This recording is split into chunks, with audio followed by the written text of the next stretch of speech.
গল্প মনের ঘিনেছে। গল্পের দ্বিতীয় ও শেষ অংশ। জান্নাতুল ফেরদৌসিরিমি লেখিকা। আমি আপনাকে ডিভোর্স দিতে চাই আরহাম সাহেব। 3 মাস তো হয়েই গেল, আশা করি এখন আপনি আমাকে আটকাবেন না। হসপিটালে বেডে শুয়ে থাকা মেহবিনের মুখে ডিভোর্স নামক তিক্ত শব্দ শুনে আরহাম কিছুক্ষণের জন্য স্তব্ধ হয়ে গেল। তার মনে পড়ে গেল সকালে ঘটে যাওয়া ঘটনার কথা। মেহবিনের দিকে গুলি ছুড়তেই আরহাম দ্রুত এসে মেহবিনকে নিজের বুকের সাথে মিশিয়ে পাশে সরিয়ে আনে, ফলে গুলি গাছ ভেদ করে ঠেকে যায়। মায়েরা এবং অন্যান্য পুলিশেরা সেই দুর্বৃত্তদের পিছে ধাওয়া করলেও তারা দ্রুত গাড়ি নিয়ে পালিয়ে যায়। মায়েরাও পাছে গিয়ে দূর থেকে সেই দুর্বৃত্তদের গাড়ির উদ্দেশ্য গুলি ছুড়ে। মেহবিনের গুলি মারামারি কিছুই সহ্য হচ্ছিল না। সে ফের অজ্ঞান হয়ে আরহামের বুকেই লুটিয়ে পড়ে।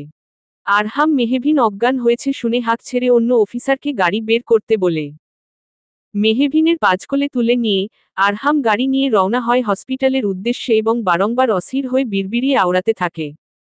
তোমার কিচ্ছু হবে না প্রেয়সী, তোমার আরহাম সাহেব থাকতে তোমার কিচ্ছু হবে না। পথে যেতে যেতে আরহাম আরিয়ানকে দ্রুত হসপিটালে চলে আসতে বলে। দুর্বৃত্তদের ধরতে না পেরে মায়েরাও অন্য গাড়ি নিয়ে হসপিটালের উদ্দেশ্য রওনা দেয়। আরিয়ান দ্রুত পায়ে হেঁটে হসপিটালে প্রবেশ করে। আরিয়ানের সাথে অন্তুও হসপিটালে আসে। নিজের প্রাণের প্রিয় বেস্ট ফ্রেন্ডের এমন অবস্থা সম্পর্কে অবগত হয়ে নিজেকে দমিয়ে রাখতে পারেনি সে। অসুস্থ শরীর নিয়েই ছুটে চলে এসেছে, যদিও আরিয়ান বেশ কয়েকবার মানা করেছিল, কিন্তু সে নাকচ করে দেয় আরিয়ানের আদেশ। আরিয়ানের সাথে অন্তুকে দেখে কিছুটা ভ্রু কুঁচকে তাকায় মায়েরা। আরিয়ান দেখতে পায় কেমন চোখমুখ শক্ত করে নিজের চুল খামচে ধরে মেহবিনের কেবিনের সামনে দাঁড়িয়ে আছে আরহাম। চুল তার উস্ক খুস্ক, মুখশ্রীতে অজস্র অসহায়ত্বের ছাপ ধরা দিচ্ছে। মেহবিনের এই অবস্থার জন্যে নিজেকেই বারংবার দায়ী করছে সে।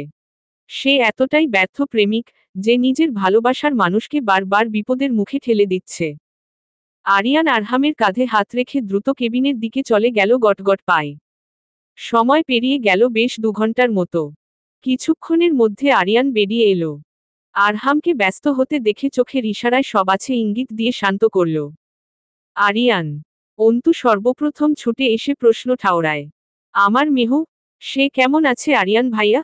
আমি তো চিন্তায় চিন্তায় একেবারে অসুস্থ হয়ে যাচ্ছি। আরিয়ান আলতো হাসল। সত্যি অন্তু মেয়েটা যথেষ্ট ভালো। বেশ ভালোবাসে নিজের বেস্ট ফ্রেন্ডকে। আরিয়ান তাকে আশ্বাস দিয়ে জানালো, don't be panicked, everything is okay now. আসলে এইসব মারামারি থেকে মেহুর ছোটবেলা থেকেই একটা ফোবিয়া কাজ করে, তাই সে বারংবার অজ্ঞান হয়ে পড়ছে। আর তুমি এত টেনশন নিও না, রিল্যাক্স হও, না হলে তুমি আরো অসুস্থ হয়ে পড়বে। আরিয়ানের কথা শুনে কিছুটা নিশ্চিন্ত হলো অন্তু। আরিয়ান পর আরহামের কাছে কাঁধে হাত রেখে বলল, ভাইয়া তুই ভেতরে যাবি? ভেতরে গিয়ে দেখবি মেহুকে? চাইলে এখন গিয়ে দেখা করতে পারিস। আরহাম যেন এতক্ষণ যাবত এই অনুমতির অপেক্ষাতেই ছিল। আরহাম দ্রুত পায়ে দরজা ঠেলে কেবিনে প্রবেশ করে। ঘুমন্ত অবস্থায় তার মায়াবী প্রেয়সীকে দেখে বুকে হাত রাখল সে। ফ্যাকাশে ঘুমন্ত মুখশ্রীতে হুট করে জানালার কাছ থেকে ভেদ করে আসা এক ফালি সূর্যের রশ্মি দিয়ে আলোকিত করে গেল। কি অপূর্ব সেই সৌন্দর্য! আরহাম এক মুহূর্তের জন্যে তার প্রেয়সীর সেই সৌন্দর্যে মোহিত হয়ে ললাটে ভালোবাসার গভীর স্পর্শ একে দিল। পরক্ষণেই মেহবিনের হাত আঁকড়ে ধরে ভেজা গলায় বলল, সব আমার দোষ, আমার জন্যেই তোমার এই দশা। আমি তোমার যোগ্য নই মেহু। আমার ভালোবাসা তোমাকে শুধু পুড়িয়ে ছারখার করবে, কিন্তু আমি তো আমার ভালোবাসা দিয়ে তোমাকে সুখের সাগরে ভাসাতে চেয়েছিলাম, তবে আজ কেন সব উল্টে গেল বলতে পারো প্রেয়সী? আরহামের কথা বাইরে থেকে শুনছিল মায়েরা এবং আরিয়ান। মায়েরা অবশেষে না পেরে ভিতরে প্রবেশ করে বলল, নিজেকে দোষ দিও না আরহাম। আমরা সবাই জানি তুমি কতটা ভালোবাসো মেহবিনকে। আর আজকে যা হয়েছে তাতে তোমার সত্যিই হাত নেই। সত্যিই তো, কে বা নিজের ভালোবাসার মানুষের অসম্মান বসে বসে দেখবে? তুমি নিজের জায়গায় একদম ঠিক আছো। আরিয়ানও মায়রার সঙ্গে তাল মিলিয়ে সায় দিয়ে বলল, একদম ঠিক ভাই। আমরা জানি তুই মেহুকে কতটা ভালোবাসিস। মেহুকে তোর শত্রুদের নজরে পড়তে দিবি না বলে গোপনে নিজেদের সিক্রেট মিশন চালিয়ে যাবি বলে মায়রার সাথে মিথ্যে বিয়ের নাটকও করলি। এতটা কে ভালোবাসবে বল? আরহাম নিরত্তর। অন্তু কেবিনের বাইরেই দাঁড়িয়ে সব শুনছিল। সেও প্রবেশ করে কেবিনে। আরহামের নেত্রকোনা বেয়ে এক ফোঁটা জল গিয়ে মেহবিনের হাতের পিঠে পড়ল। তৎক্ষণাৎ আলতো ভাবে নিজের আখিজোড়া মেলে তাকালো মেহবিন। মেহবিনকে চোখ খুলতে দেখে আরহাম মেহবিনের গালে হাত রেখে কিছুটা উচ্ছ্বাসিত হয়ে প্রশ্ন করে, তুমি ঠিক আছো মেহবিন? এখন কেমন লাগছে? মেহবিন কি মনে করে যেন আরহামের হাত থেকে নিজের হাত ছাড়িয়ে নিল। পর গম্ভীর স্বরে জবাব দিল, আমি ঠিক আছি। আমাকে নিয়ে না ভাবলেও চলবে আপনার। আরহাম কিছু বলতে নিলেই তখন ডিভোর্স নামক ভয়ঙ্কর প্রস্তাব ছুড়ে দেয় মেহবিন। আরহাম তখন চেয়েও পক্ষান্তরে কোনরূপ উত্তর দিতে পারেনি। মেহবিনের হুট করে ডিভোর্স নামক কঠিন তিক্ত প্রস্তাবের কোন সঠিক কারণ খুঁজে পাচ্ছে না আরিয়ান কিংবা মায়রা। আরিয়ান এবং মায়রা কিছু বলতে নিলে হাত দিয়ে থামিয়ে দেয় আরহাম। কিছুটা শান্ত থেকেই সে শুধায়, ঠিক আছে তবে, তুমি আপাতত রেস্ট নাও মেহবিন। আমি বাড়ি যেতে চাই আরহাম সাহেব। মেহবিনের কথায় আরিয়ান তাকে বাড়ি ফিরিয়ে নিয়ে যাওয়ার বাকি সব ফর্মালিটি পূরণ করে। পর অন্তুকে বিদায় জানিয়ে মেহবিনকে নিয়ে বাড়ি ফিরে আসে সকলে। অপরদিকে অন্ধকার রুমে দাঁড়িয়ে আছে দামি কাতান শাড়ি পরিহিত একজন অর্ধবয়স্ক মহিলা। চোখে তার মোটা ফ্রেমের চশমা। সেই অচেনা মহিলা আরহাম এবং মেহবিনের বাবার ছবির মাঝখানে মেহবিনের ছবি রেখে দিয়ে কিছুক্ষণ যাবৎ পর্যবেক্ষণ করল। কিছুক্ষণ পর একজন ছেলে এসে বলল, আপাতত আমরা শুধু সন্দেহ করছিলাম, কিন্তু আমাদের গোপন চরের থেকে সলিড খবর পেয়েছি, আরহাম এবং মায়রার বিয়ে সম্পূর্ণ বানায়ট। মহিলাটি ক্ষীণ হেসে জবাব দিলেন, আই নো ভেরি ওয়েল। এত কিছু করেও কি লাভ হলো আরহাম? তোমার দুর্বলতা আমরা জেনে গিয়েছি। আকবর হোসেন অর্থাৎ মেহবিনের বাবা এবং আরহামের থেকে একসাথে প্রতিশোধ নেওয়ার সবথেকে বড় হাতিয়ার হচ্ছে মেহবিন। তাকে আমি যে কোনো মূল্যে শেষ করেই ছাড়ব। আপনজন দূরে গেলে কতটা যন্ত্রণা হয়, সেই উপলব্ধি আমি তাদের প্রতিটা ক্ষণে ক্ষণে করাব। গেট রেডি ফর দ্যাট, বলেই মহিলাটি বাঁকা হাসল। মেহবিনকে নিয়ে সকলে তালুকদার বাড়িতে আসতেই সোফায় চিন্তিত অবস্থায় শিরিন বেগমকে দেখতে পাওয়া যায়। তার সাথে অভ্রের মা এবং অভ্রও উপস্থিত ছিল। আরহামের সাথে মেহবিনকে দেখেই অভ্র তেড়ে গিয়ে আরহামের দিকে প্রশ্ন নিক্ষেপ করে, বলো, খুব তো সিক্রেট ক্রাইম অফিসার হয়েছিস, এখন মেহবিনকে সামান্য সিকিউরিটি দিতে পারছিস না? না, আর একটা মুহূর্তও নয়। এইবার এই সম্পর্কে আমি আর আমার মেহুকে থাকতে দিতে পারিনি। তোর কাছে মেহু একদমই সেফ নয়। মেহু, আমি সব পেপারস রেডি করে ফেলছি। বলেই অভ্র ডিভোর্স পেপার বের করে মেহবিনের সামনে তুলে ধরে। শিরিন বেগম হঠাৎ উত্তেজিত হয়ে বললেন, ডিভোর্স পেপার? হঠাৎ কিসের ডিভোর্স পেপার? মেহু, তুই কি সত্যি সেই পেপারে সাইন দিবি? অভ্রের মা কিছুটা বিরক্তি নিয়ে বললেন, আহা আপা, তুমি এত উত্তেজিত হচ্ছ কেন? এইটাই তো কথা ছিল। তাছাড়া আরহাম মায়রার সাথে সুখে সংসার করছে, মেহবিনেরও তো নতুন করে সংসার করার অধিকার আছে, তাই নয়? সকলকে অবাক করে দিয়ে আরহাম শান্ত সুরে বলে, মেহবিন, তুমি চাইলে সাইন করে দিতে পারো। আমাকে কোথায় সাইন করে দিতে হবে বলো, আমি করে দিচ্ছি। আমিও তোমাকে এই সম্পর্কে বন্দি করে রাখতে চাই না। আরহামের কথায় যেন মুহূর্তেই পরিবেশটা থমথমে হয়ে গেল। সকলের চোখমুখে বিষণ্ণতার ছাপ। অভ্র এবং অভ্রের মা বাদে তারা বেশ খুশি। অভ্রের থেকে পেপার নিয়ে সেইগুলোতে কোনো কিছু না ভেবে বুকে পাথর চেপে তাতে সাইন করে মেহবিনের হাতে তুলে দিল আরহাম। মেহবিন হাতে পেপারটা নিয়ে আরহামের উদ্দেশ্য বলল, এখন থেকে আপনি বরং মুক্ত হয়ে গেলেন আরহাম সাহেব। অনেক সহ্য করেছেন আমাকে। এইবার বরং মায়রা আপুর সাথে সুখের সংসার করতে পারবেন। আরহাম বহু কষ্টে নিজেকে সামলিয়ে ক্ষীণ হেসে বলল, বন্দিনীকে মুক্ত করে দিলে বোধ হয় তার থেকে সুখী কেউ হয় না, তবে আমার বুক কেন আজ ছাড়খাড় মেহবিন? কেন বিরহের রেশ তোমার মুখশ্রীতে? আজ তো আমরা দুজনেই মুক্ত, তাই নয়? আরহামের প্রশ্নের উত্তর দিতে পারল না মেহবিন। সে নিজেকে শক্ত রাখছে যথাসম্ভব, তবুও আরহাম কেন তার মনের অবস্থা বুঝে যাচ্ছে। আরহাম মেহবিনের সামনাসামনা দাঁড়িয়ে ঝুঁকে গিয়ে বলল, নতুন জীবনের জন্যে শুভকামনা। তুমি অনেক সুখ ডিসার্ভ করো, যা আমার সাথে থাকলে কখনোই পাবে না প্রেয়সী। তোমার কষ্ট দেখার চেয়ে আমাদের বিচ্ছেদই শ্রেয়। শেষের কথাগুলো বিড়বিড়িয়েই বলল আরহাম। মেহবিন কি আদৌ তা শুনতে পেল? আরহাম দ্রুত উপরের দিকে চলে গেল। সে কিছুতেই তার নেত্রকোণের অশ্রু তার প্রেয়সীকে দেখাতে চায় না। সে চায় তার প্রেয়সী সুখে থাকুক, অন্তত বেঁচে থাকুক। ছেলের বিরহে শিরিন বেগম ধপ করে সোফায় বসে পড়লেন। তিনি জানেন তার ছেলে মেহবিনকে ছোটবেলা থেকে কতটা ভালোবাসে। সে ভাবছে আজ যা কিছু হচ্ছে সবকিছু তার জন্যে। আরহামের জন্যেই মেহবিনের জীবন বারবার হুমকির মুখে চলে যাচ্ছে।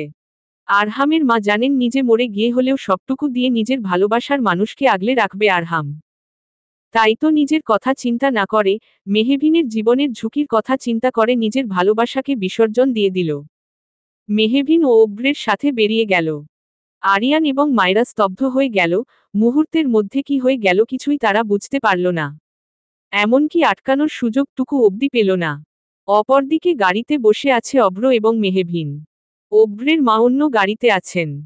অব্র ঠিক করেছে নিজে মেহবিনকে তার বাবার বাড়িতে পৌঁছে দিয়ে আসবে। নীরবতা ভেঙ্গে মেহবিন বলল, আমি আজই ডিভোর্স পেপারে সাইন করে তা সাবমিট করে দিব। আপনি যত তাড়াতাড়ি সম্ভব কালকের মধ্যে বিয়ের ব্যবস্থা করুন। আমি আর অপেক্ষা করতে পারছি না।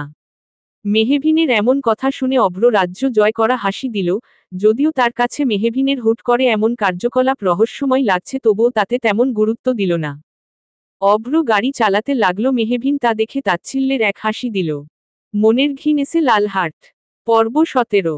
জান্নাতুল ফেরদৌসিরিমি লেখিকা। মেহবিনের বিয়ের খবর কানে আসতেই হাতের গ্লাসটা ছুঁড়ে ফেলে দিল আরহাম। নিজেকে সামলানো যেন তার কাছে বেশ মুশকিল হয়ে যাচ্ছে। হাতের সামনে যাই পাচ্ছে তাই ছুঁড়ে মারছে সমান তালে। ক্রোধে তার রগগুলো ফর্সা ললাটে জুড়ে স্পষ্ট বিদ্যমান হয়ে গেল। যদিও সে নিজ ইচ্ছেতেই তার মনের বন্দিনীকে মুক্ত করে দিয়েছিল, তবুও কেন তার এত যন্ত্রণা হচ্ছে? অসহ্য লাগছে সবকিছু। আরহামের ফোনে কিছুক্ষণ আগে অব্রের ফোন এসেছিল। আরহাম কিছুটা অবাক হয়ে রিসিভ করতেই অব্র কিছুটা কুটিল হেসে শুধায়, কিরে আরহাম, নিজের প্রাক্তন বউ এবং নিজের ভাইয়ের বিয়েতে আসবি না বুঝি? তোর ইনফরমেশন এর জন্যে জানিয়ে রাখি, কালকে আমার এবং মেহবিনের বিয়ে। আজকে কিন্তু আমাদের গায়ে হলুদ। সেখানে অবশ্যই তোকে আসতে হবে। তাছাড়া প্রাক্তন বউকে হলুদ শাড়িতে দেখার লোভ আশা করি তুই ধরে রাখতে পারবি না। ঠিক টাইম মতো চলে আসিস, টাটা। মেহবিন এবং অব্রের বিয়ের কথা শুনে মুহূর্তেই নিজেকে নিয়ন্ত্রণ রাখতে পারে না আরহাম। ছুঁড়ে চুরমার করে ভেঙে ফেলে সেই ফোন। আরহামের মনের অবস্থা কিছুটা আন্দাজ করতে পেরে উচ্চস্বরে হেসে ওঠে অব্র। সে তো এতদিন এইটাই চেয়েছিল। আরহামকে প্রতি পদে পদে সে ক্ষতবিক্ষত করে ফেলবে। সে তার লক্ষ্যের দিকে এগিয়ে যাচ্ছে ভেবেই প্রশান্তির এক শ্বাস ফেলেল। আরহামের দরজার বাইরে থেকে সবকিছুই শুনতে পাচ্ছে মায়রা এবং আরহাম। মায়রা যথেষ্ট ভালোবাসে আরহামকে, নিজের ভালোবাসার মানুষকে হারানোর তীব্র ব্যথা সে ক্ষণে ক্ষণে উপলব্ধি করেছে, সেই একই কষ্ট আরহামও সহ্য করে যাচ্ছে ভেবেই বুক ভারী হয়ে উঠে মায়রার। আরহামের বেদনাতে তার বুকও ব্যথিত হয়ে উঠছে।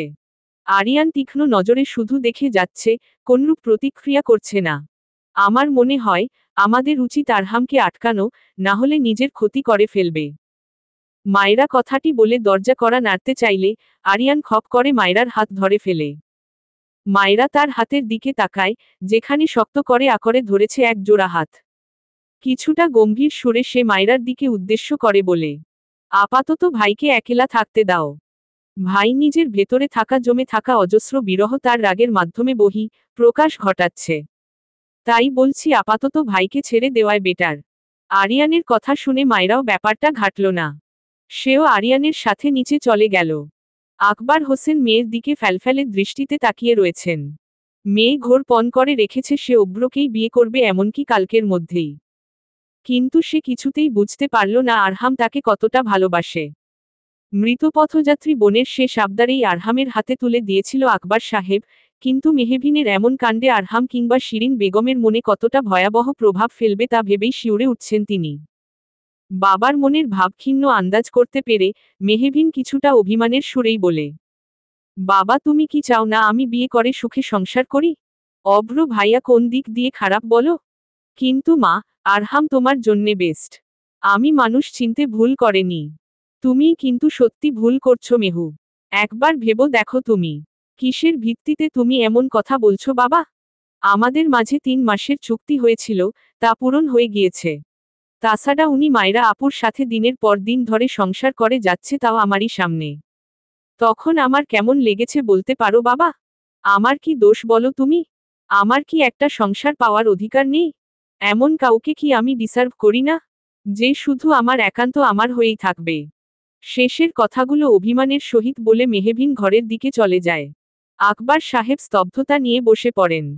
তিনি চাইলেও মেয়েটাকে সত্যি কথাগুলো বলতে পারছেন না। মেয়েটা আরহামকে যেমনটা ভাবছে তা ঠিক নয়। যেই মিথ্যেকে কেন্দ্র করে মেহবিন তার মনের কুঠিরে কঠিন অভিমান পুষে রেখেছে তা নিতান্তই অর্থহীন। বাস্তব তো অন্য কিছু, যা মেহবিনের ধারণার বাইরে। মা মরা মেয়েটিকে নিজের হাতে করে যত্ন করে বড় করেছেন তিনি। একরোখা জেদি মেয়ে তার। সে যখন ঠিক করেছে সে অভ্রকে বিয়ে করবে, সে তাই করবে। তাকে কেউ আটকে রাখতে পারবে না। তবে কি সত্যি সব শেষ হয়ে গেল? অভ্রের মায়ের এক প্রকার জোরাজুরিতেই অভ্রের বাড়িতে ছোট করে গায়ে হলুদের অনুষ্ঠানের করা হয়েছে, যদিও নিজের একমাত্র ছেলের বিয়েতে কোনো প্রকার এলাহিভাবে আয়োজন করা হচ্ছে না ভেবেই তার মন ক্ষুণ্ণ হয়ে যাচ্ছে, যদিও তার ছেলের জেদের কাছে এক প্রকার হার মেনেই তিনি মেহবিনকে ঘরের বউ করছে। না হলে এমন ডিভোর্সি মেয়েকে তার ঘরের বউ করার ইচ্ছে তার কোন কালেই ছিল না। মেহবিন ও অভ্রের মায়ের অনুরোধে ছাদে আয়োজিত হলুদের অনুষ্ঠানে স্টে বসে আছে। আশেপাশে উপস্থিত সকলেই তাকে দেখে কানাঘুষা ইতিমধ্যে শুরু করে দিয়েছে। একজন তো অভ্রের মাকে বলেই ফেলল, অভ্র আমাদের লাখের মধ্যে এক। দেশে কি মেয়ের অভাব ছিল? এমন ডিভোর্সি মেয়েকে ঘরের বউ করছ, যে কিনা তোমারই ভাসুরের ছেলের প্রাক্তন বউ। শেষে কিনা নিজ ভাইয়ের ডিভোর্স দেওয়া বউকে অভ্র বিয়ে করছেছি বলে কি? অভ্র এমন কাজ করছে কি করে? ওর কি কোন লজ্জা নেই? সেই মহিলার সাথে তাল মিলিয়ে বাকিরাও একই কথা বলল। অভ্রের মা কপাল চাপড়ে বলল, আর কি বলবো ভাবি, কপাল খারাপ হলে যা হয়। মেয়ে কি আর ভালো মেয়ে? না হলে নিজের সংসার ভেঙ্গে সেই প্রাক্তন স্বামীরই ভাইকে কেউ বিয়ে করতে চায়? বিশ্বাস করো তোমরা, আমার অভ্রের কোন দোষ নেই। মেয়েটাই তো ফুসলে ফাসলে আমার সরল ছেলেটাকে বিয়ে করাতে রাজি হলো। না হলে আমার হীরের মতো ছেলেকে বিয়ে করার জন্যে মেয়েরা লাইন দিয়ে দাঁড়িয়ে আছে। অভ্রের মায়ের এমন কথা মেহবিনের কানে পৌঁছাতেই সে নিজেকে নিয়ন্ত্রণ করতে পারল না, গটগট পায়ে অভ্রের মায়ের এবং সেই মহিলাদের সামনে দাঁড়িয়ে হাতে তালি দিতে দিতে বলল, বাহ বাহ মিসেস তালুকদার, সত্যিই গিরগিটির থেকেও বেশি রং বদলান আপনি। নিজে যেচে পড়ে অভ্রকে নিয়ে দিনের পর দিন আমার মাথায় ধুলাই করলেন, আমাকে দিয়ে ডিভোর্সটাও করিয়ে দিলেন। এই বিয়ের জন্যে পায় পড়তেও যেন আপনি পিছপা করতেন না, এমন তোড়জোড় করেছিলেন আপনি। যেই নিজের ছেলের চরিত্রের দিকে আঙ্গুল পড়ল, তখনই সেই আঙ্গুল আমার দিকে বাড়িয়ে দিলেন আপনি। খুব সহজ না? একটা মেয়েকে চাইলেই সকলের সামনে চরিত্রহীন খারাপ প্রমাণ করা যায়। আসলে আমাদের সমাজের নীতিই হয়ে গেছে এমন। কখনো কোন ছেলের দোষ দেখা হয় না, তার চরিত্র নিয়ে কথা বলা হয় না। তুমি মেয়ে, তার মানে তোমারই দোষ। দোষ থাকলে তা তোমারই হবে। এমন একটা তকমা আমাদের সমাজের কিছু মানুষ মেয়েদের গায়ে লাগিয়ে দিয়েছে। কিন্তু কেন? মেয়েরাই কেন বারবার এইসব সহ্য করবে বলতে পারবেন আপনি? মেহবিনের কথা শুনে উপস্থিত সকলে চুপ হয়ে যায়। মেহবিন রাগে ফুঁসতে থাকে। অভ্র দূর থেকে অবস্থা বেগতিক দেখে মেহবিনকে দূরে সরিয়ে এনে বলে, শান্ত হও মেহু। একবার শুধু আমাদের বিয়েটা হয়ে যাক, তারপর কেউ আমাদের দিকে আঙ্গুল তুলে তাকানোর সাহস পাবে না। মেহবিন ফের তাচ্ছিল্যের এক হাসি দিয়ে ছাদের রেলিং ধরে দাঁড়ায়। অভ্রের জরুরি এক ফোন চলে আসায় সে অন্যদিকে চলে যায়। তখনই সেখানে বিদ্যুৎ হঠাৎ করে চলে যায়, মেহবিন অনুভব করে সে শূন্যে ভাসছে। কে তালে কোলে তুলে নিল? কে সেই অচেনা আগন্তুক? মনের ঘিন এসে লালহাট। পর্ব 18। জান্নাতুল ফেরদৌসিরিমি লেখিকা। মেহবিন অনুভব করছে কোন পুরুষ তার শক্ত হাতজোড়া দিয়ে মেহবিনকে দেয়ালে চেপে ধরেছে সিঁড়ির নিচে থাকা ছোট্ট কামরাতে, যেখানে কারো তেমন আসা যাওয়া নেই। মেহবিনের গলাতে তার তীব্র শ্বাস আছড়ে পড়ছে। মেহবিন বুঝতে পারছে না, তাকে কেন এইভাবে এখানে নিয়ে আসা হয়েছে তাও সকলের অগোচরে। সেই আগন্তুক অদ্ভুত এক কাজ করে বসল, সে তার পকেট থেকে একখানা কাপড় বের করে মেহবিনের চোখে বেঁধে দিল। মেহবিনের হাতজোড়া তার দখলে ছিল বিধায় মেহবিন কোনরূপ বাধাও দিতে পারেনি। সে শুধু মোচড়ামোচড়ি করে যাচ্ছে সাপের ন্যায়। আরহাম তা দেখে আলতো হাসল। হ্যাঁ, সেই আগন্তুক স্বয়ং আরহাম। আরহাম তার ফোনের ফ্ল্যাশ লাইট অন করে তার প্রেয়সীকে এক পলক দেখে নিল। হলুদ এক গর্জিয়াস লেহেঙ্গা পরিধান করে আছে মেহবিনের মুখশ্রীতে হালকা সাজের প্রলেপ। কি অপরূপ সেই সৌন্দর্য! আরহাম বারংবার তার প্রেয়সীর মুগ্ধতায় এক প্রকার বিলীন হয়ে যাচ্ছে। শত বাধা থাকা সত্ত্বেও তার অবাধ্য আখিজোড়া তার হলুদপরীকে দেখার লোভ সামলাতে পারেনি। তার প্রেয়সীর পিঠ ছুঁই ছুঁই কালো কেশ সমান্তালে উড়ে যাচ্ছে বেশামালা ভাবে। মেহবিনের গোলাপি অধরজোড়া সমান্তালে কাঁপা কাঁপা করছে, আরহান তা দেখে যেন এক প্রকার নিয়ন্ত্রণ হারিয়ে ফেলছে। সে আলতো করে মেহবিনের অধরজোড়া হাত দিয়ে ছুঁয়ে দেয়, সঙ্গে সঙ্গে মেহবিন তীব্র শ্বাস ফেলতে থাকে। আরহাম এবং মেহবিনের হৃদয়ের স্পন্দন একই সঙ্গে স্পন্দিত হচ্ছে। আরহামের খুব করে বলতে ইচ্ছে করল, প্রেয়সী তোমাকে খুব করে ছুঁয়ে দেখতে ইচ্ছে করে। চন্দ্রের ন্যায় সুন্দর তুমি। তাই তো তোমার কাছে যাওয়ার সাধ্য নেই, দেখো এত কিছু করেও তোমাকে নিজের করে আকরে ধরে বাঁচতে পারলাম না। আরহাম চাইলেও তার মনের গহীনে থাকা তীব্র যন্ত্রণাগুলো প্রকাশ করতে পারল না, নিশ্চুপ থেকেই মেহবিনকে আলতো করে ললাটেতে চুমু খেল। মেহবিন কেঁপে কেঁপে উঠল। আরহাম নিজেকে সামলিয়ে নিজের আখিজোড়া মুছে মেহবিনের আখিজোড়ার বাঁধন খুলে দ্রুত বেরিয়ে গেল। আরহাম বেরিয়ে যেতেই মেহবিন তৃপ্তির হাসি দিল। সে আরহামকে না দেখে কিংবা তার কণ্ঠ না শুনেও আরহামের স্পর্শে আরহামকে অনুভব করেছে তীব্রভাবে। তাকে দেখতে স্বয়ং তার আরহাম সাহেব এসেছিল। তৎক্ষণাৎ চারিদিকে আলোকিত হয়ে ওঠে। বিদ্যুৎ চলে এসেছে।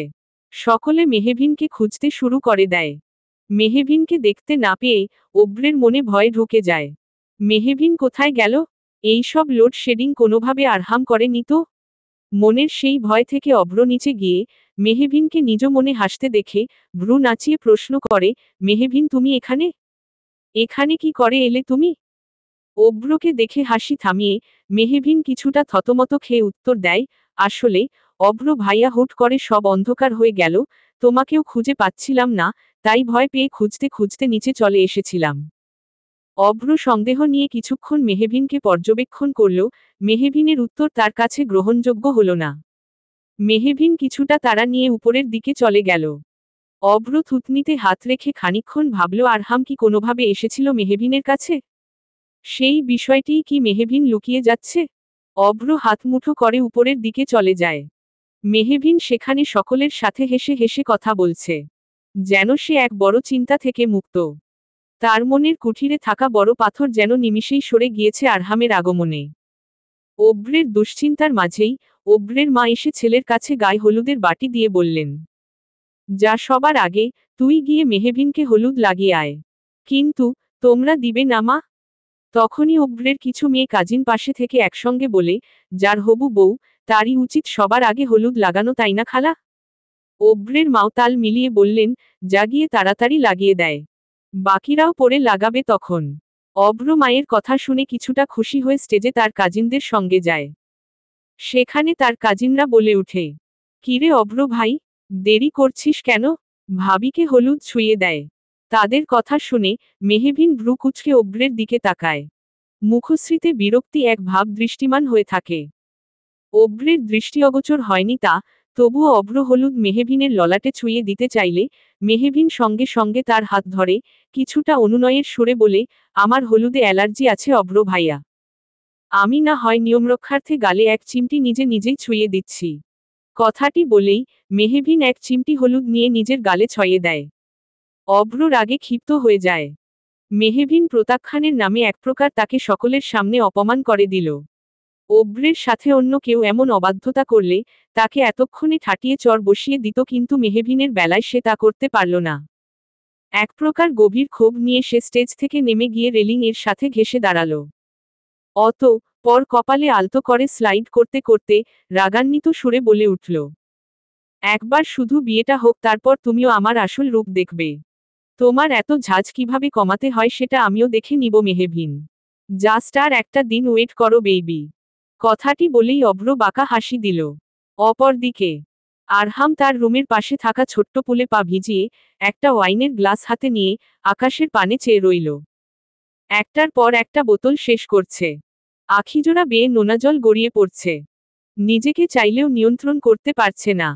মেহবিন তার সাথে থাকলে কখনো শত্রুদের হাত থেকে বাঁচবে না। তবুও সে তার প্রেয়সীকে দেখার লোভ সামলাতে পারল না। তাই তো ছুটে গিয়েছিল। আরহাম নিজেকে সামলাতে পারছে না। বুকের ভেতরটা যন্ত্রণায় ছারখার হয়ে যাচ্ছে। আরহাম নিজের ফোন বের করে মেহবিনের ঘুমন্ত ছবিখানা দেখে আলতো হেসে বলে ওঠে, যাকে ঘিরে আমার জীবন শূন্যতায় পরিপূর্ণ, সে রয়েছে আমার মনের গহীনে। হ্যাঁ প্রেয়সী, তুমিই আছো আমার মনের গহীন। কথাটি বলেই আরহাম বুকের সাথে ছবিখানা জাপটে ধরে রাখে। শব্দে আরিয়ান গিয়ে আরহামের পাশে বসে কারো উপস্থিতি টের পেয়ে আরহাম চট জলদি নিজের অশ্রু মুছে নিজেকে সামলাতে ব্যস্ত হয়ে পড়ে কোনোরকম ধীর কণ্ঠে শুধায়, এত রাতে হঠাৎ? কোন দরকার আছে? আরিয়ান চারপাশে চোখ বুলিয়ে দেখল। আশেপাশে ওয়াইনের বোতলে ভরপুর।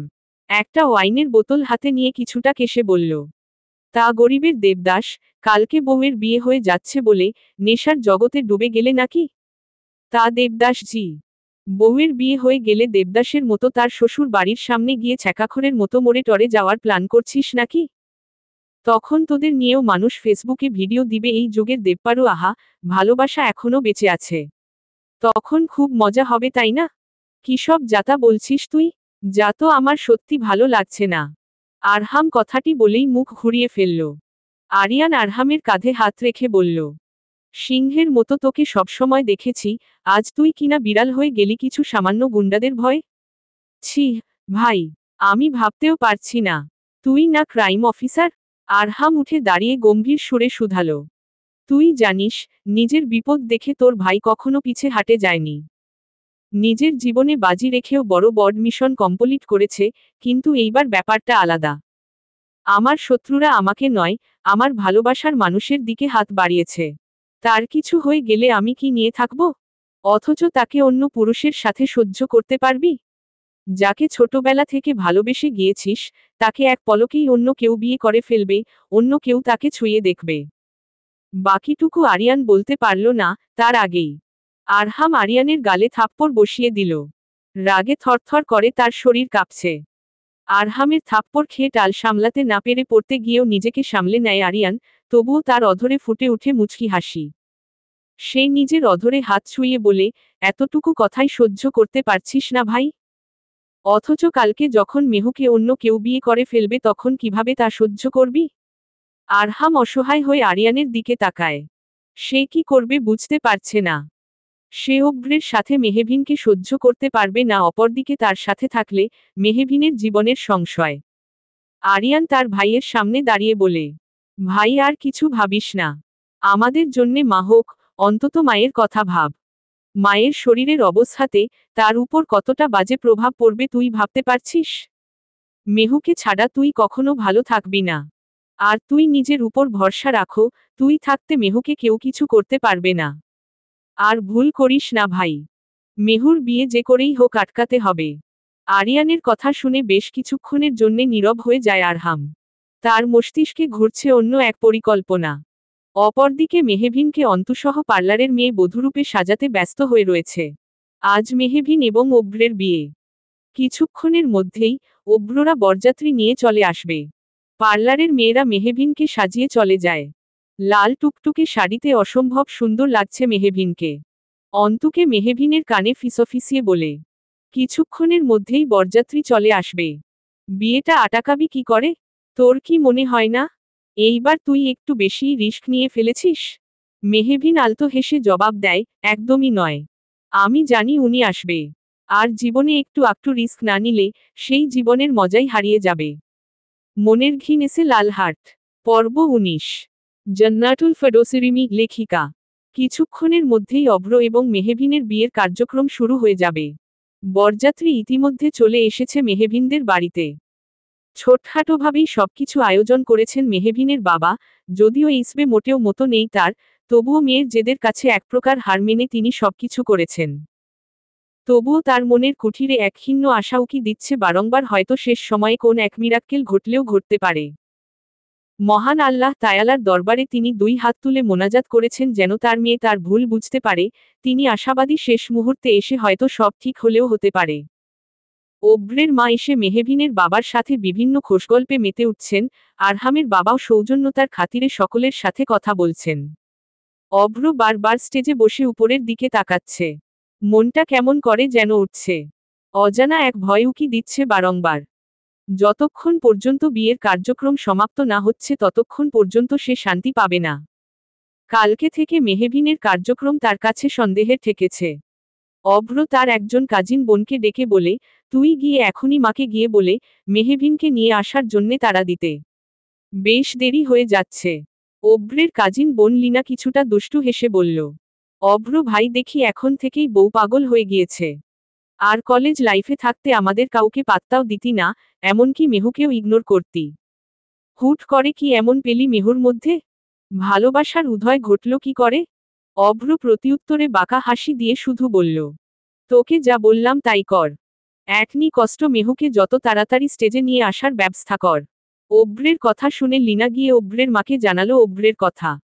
অভ্রের ইচ্ছেতে তিনি মেহবিনের বাবাকে তাড়া দিয়ে বললেন যেন মেহবিনকে নিয়ে আসা হয়। অপরদিকে মেহবিন বধূ বেশে নিজের রুমে পায়চারি করে যাচ্ছে। বরযাত্রী এসেছে শুনে মনে তার অদ্ভুত এক ভয়ের সৃষ্টি হয়েছে, যদিও সে জানে আরহাম ঠিক সময়ে এসে বিয়ে আটকে দিবে, তবুও ভয় যেন তার কাটছেই না। মেহবিন সেদিন হসপিটালে আরহামের সকল কথাই শুনে ফেলেছিল। সে জেনে গিয়েছে আরহাম এবং মায়রার বিয়ে সম্পূর্ণ নাটক, তাই তো আরহাম যেন সব নিজে থেকে স্বীকার করে, তাই অভ্রের সাথে বিয়ের ছোট্ট নাটক করছিল মেহবিন, কিন্তু হিতে বিপরীত হয়ে যাবে না তো? মেহবিনের সাথে তো আরহামের ডিভোর্সটাও হয়নি। সেই পেপারে আরহাম সাইন করলেও মেহবিন সেই পেপারে সাইন করেনি। মেহবিনের ভাবনার মাঝেই লীনাসহ অভ্রের কিছু কাজিন মেহবিনের কক্ষে প্রবেশ করে। লীনা বলে, মেহবিন নিচে সকলে বিশেষ করে তোমার হবু বর তোমাকে ডেকে পাঠিয়েছে, তিনি যেন আর তর সইতে পারছে না। চলো কিছুক্ষণের মধ্যেই বিয়ে শুরু হয়ে যাবে। লীনার কথা শুনে অন্তু ভীতু চোখে মেহবিনের দিকে তাকাতেই মেহবিন তার আখিজোড়া দিয়ে তাকে আশ্বস্ত করে, বড় বড় নি শ্বাস ফেলে অভ্রের কাজিনদের সঙ্গে নিচে চলে যায়। অপরদিকে আরহাম একটা শার্টের সাথে ব্ল্যাক ব্লেজার পরে ঝাঁকড়া চুলগুলো সামনে এনে স্পাইক করে, সারা গায়ে ব্র্যান্ডের পারফিউম ছিটিয়ে নিয়ে আয়নায় নিজেকে ভালো করে দেখে নেয়। বিছানার পাশেই একটি ছোট ফ্রেম ছিল। সেই ফ্রেমে স্পষ্ট দেখা যাচ্ছে আরহাম এবং মেহবিনের সেই ছোটবেলার ছবি, যেখানে মেহবিন গাছের নিচে বসে খেলছিল এবং স্কুল পড়ুয়া আরহাম স্কুল ড্রেসে গাছের অ্যাডাল থেকে তার প্রেয়সীকে মুগ্ধতা নিয়ে দেখছিল। আরহাম সেই ফ্রেমখানা হাতে নিয়ে বুকের মাঝে মিশিয়ে আখিজোড়া নিবন্ধ রেখে শুধায়, আমি ক্ষণে ক্ষণে উপলব্ধি করেছি প্রেয়সী, তুমি হিনা আমি সম্পূর্ণ শূন্য এক পথের পথিক। আরহাম ছবিখানার দিকে কিছুক্ষণ তাকিয়ে ফের বলে, সময় এসেছে তোমাকে নিজের করে নেওয়ার। এইবার আর কোন লুকোচুরি নয়। আমি চাইলেও তোমাকে নিজের থেকে দূরে সরাতে পারছি না। হয়তো আর কখনো পারবও না, কিন্তু কথা দিচ্ছি সবসময় সকল বিপদ থেকে তোমায় আগলে রাখবো প্রেয়সী। একটু অপেক্ষা করো আমি আসছি। আরহাম কথাগুলো বলে ফ্রেমটা সযত্নে টেবিলের পাশে রেখে দেয়। পর একটা ব্ল্যাক সানগ্লাস পরে সিঁড়ি বেয়ে নিচে নেমে এলো। আরহামকে দেখে সকলের চোখ যেন ছানাবড়া হয়ে গেছে। আরিয়ান এবং মায়রা আরহামকে দেখে উঠে দাঁড়ালো। আরহাম আরিয়ান এবং মায়রার সামনে দাঁড়িয়ে বলল, ভালো লাগছে তো আমায়? আরিয়ান কিছু বলার পূর্বেই মায়রা আরহামকে সম্পূর্ণ পর্যবেক্ষণ করে আনমনে বলে উঠল, জাস্ট আ হিরো। মায়রার কথা শুনে আরিয়ান কিছুটা কেসে উঠতেই মায়রা নিজেকে সামলে নিল।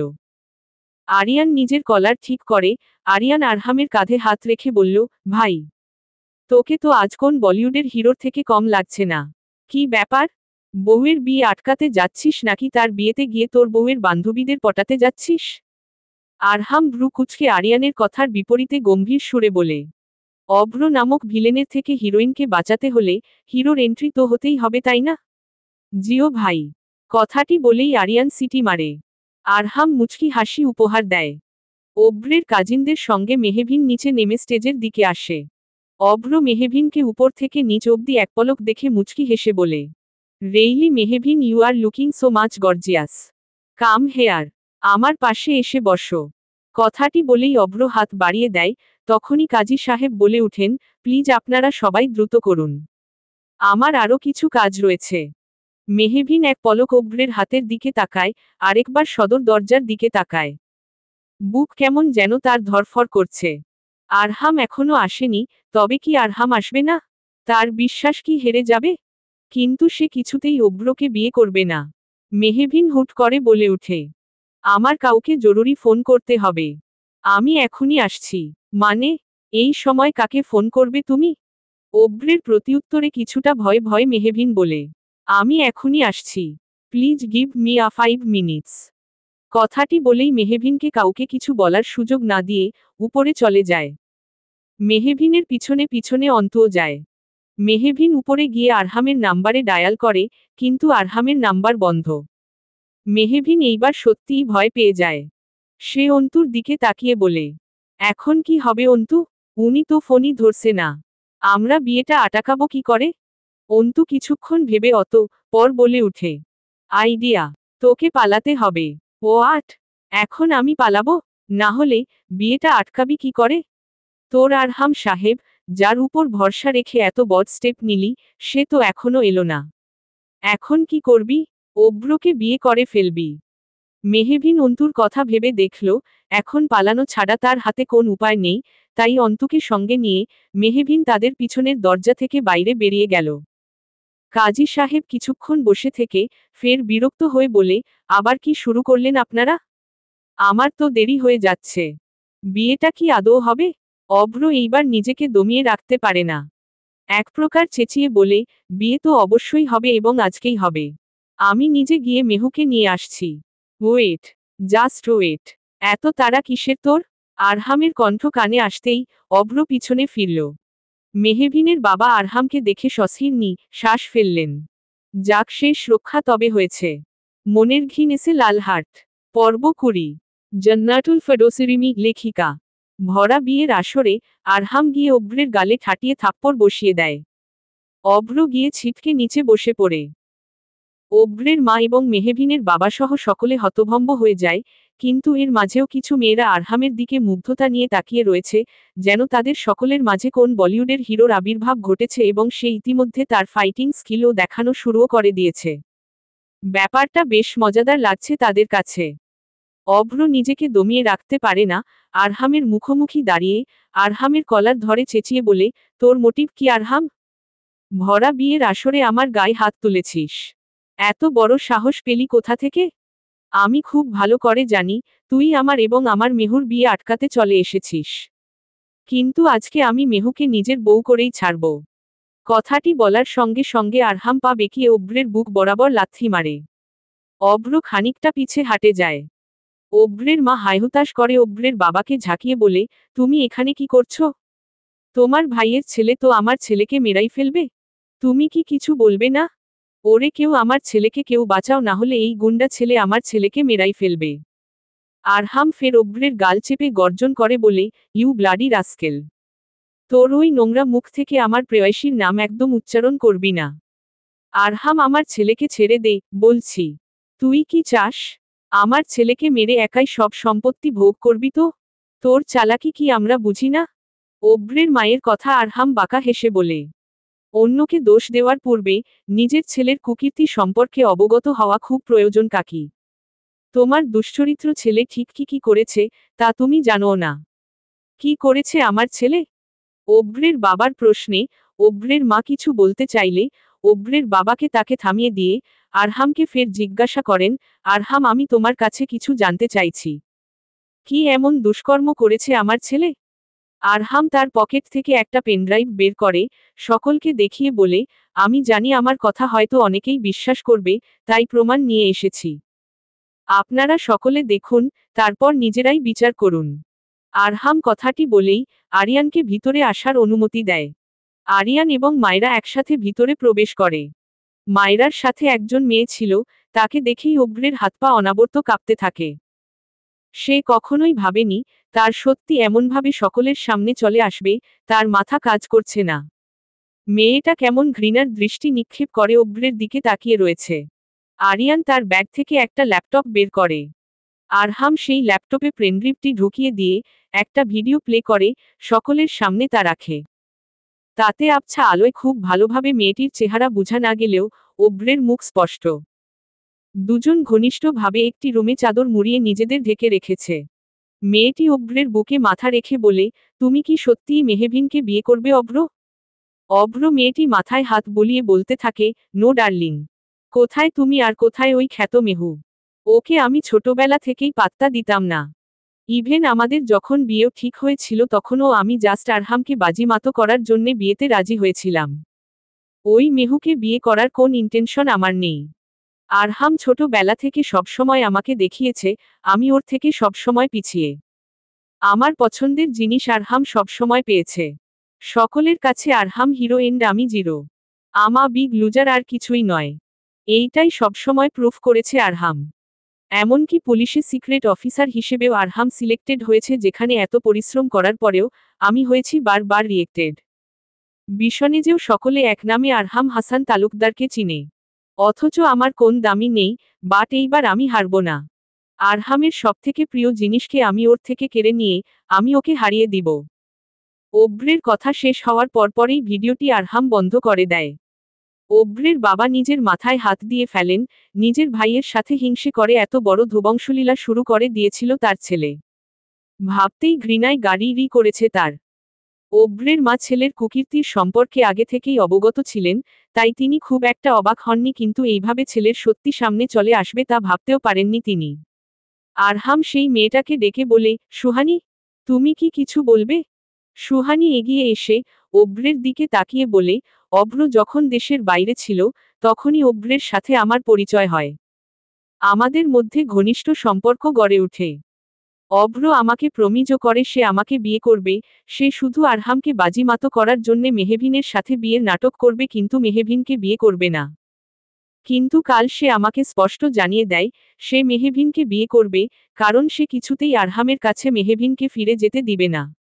সেই রেকর্ডিংও আমার কাছে আছে, চাইলে শোনাতে পারি। এতটাই দিনের পর দিন হিংসে করে এসেছে সে আরহামকে। আরহাম অব্রের সামনে দাঁড়িয়ে বলে, আমি আমার সমস্ত সোর্স কাজে লাগিয়ে সুহানিকে খুঁজে বের করেছি, সব প্রমাণও, যাতে তুই শেষ মুহূর্তে অস্বীকার না করতে পারিস। অব্র মাথা নিচু করে ফেলে, সে চাইলেও কিছু বলতে পারছে না।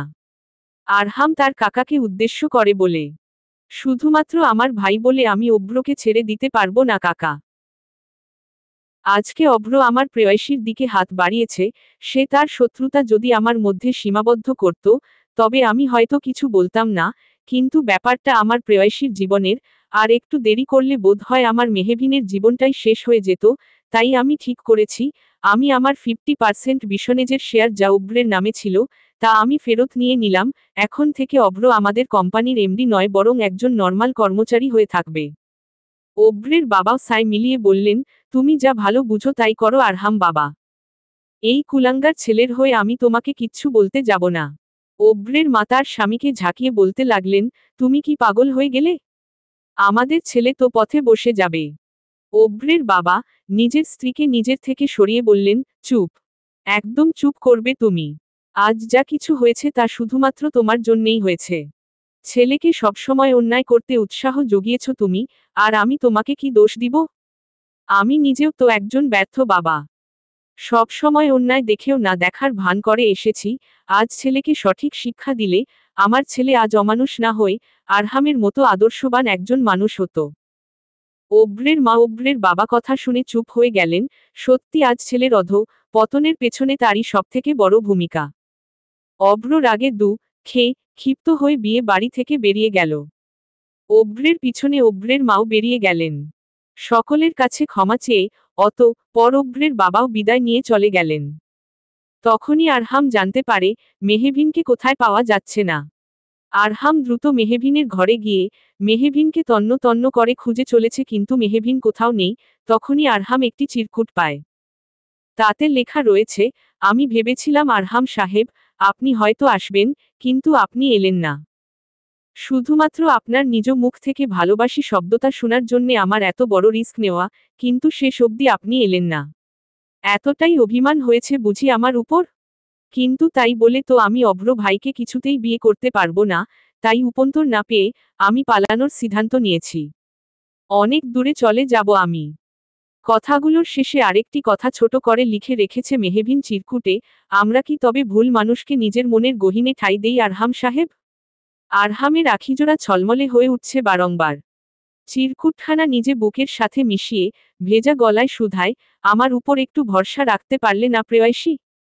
মেহবিনের বাবা আরহামের হাত ধরে এক প্রকার কেঁদেই বলে ফেললেন, আরহাম বাবা, আমার মেয়ে কোথায় চলে গেল? আমার মেয়ে যে বড্ড অভিমানী, কোথায় পাবো তাকে এখন? আরহাম মেহবিনের বাবাকে শান্ত করে বলে, মামু, চিন্তা করবে না, আমি আমার প্রেয়সীর গায়ে আঁচটুকুও লাগতে দিব না। আরিয়ান চারিপাশে একবার পরখ করে নিয়ে বলল, ভাই আমাদের এখন 1 সেকেন্ডও টাইম ওয়েস্ট করা উচিত না। মেহুকে যত আরলি পসিবল আমাদের খুঁজে বের করতে হবে। আরহাম সাই জানিয়ে মায়রার উদ্দেশ্যে বলে, সব সোর্স কাজই লাগিয়ে দাও মায়রা।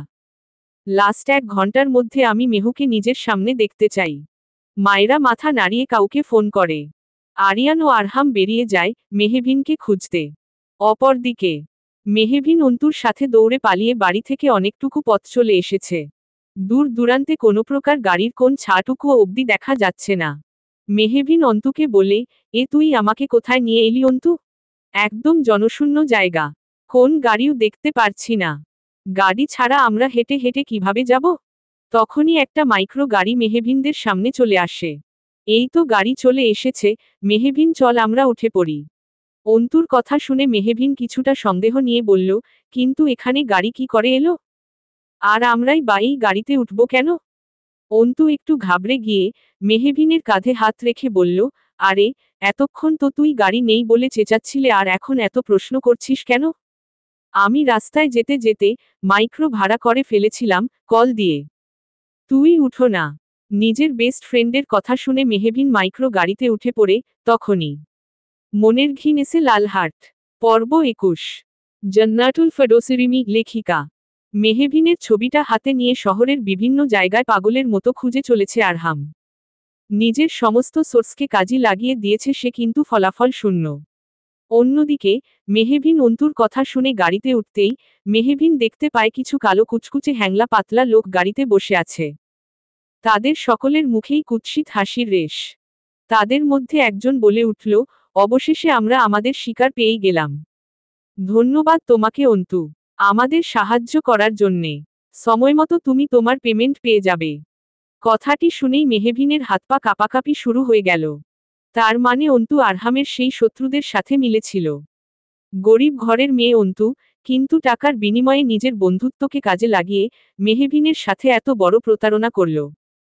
যারা মেহবিনকে খুন করার জন্য এতদিন ধরে প্রতীক্ষার প্রহর গুনছিল, তাদেরকেই এতদিন ধরে অন্তু সাহায্য করে আসছিল। মেহবিন ছলছল নয়নে অন্তুর দিকে তাকাতেই সে দেখতে পেল অন্তু মাথা নিচু করে রেখেছে।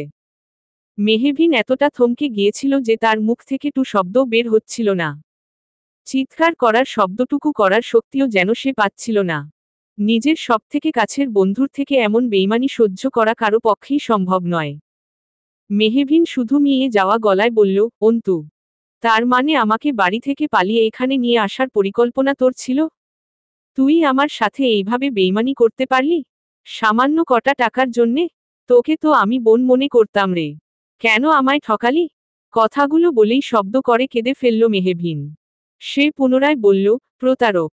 কম ভালোবেসেছি তোকে? তোর কোনোদিন ভালো হবে না। ঠকিয়েছিস না?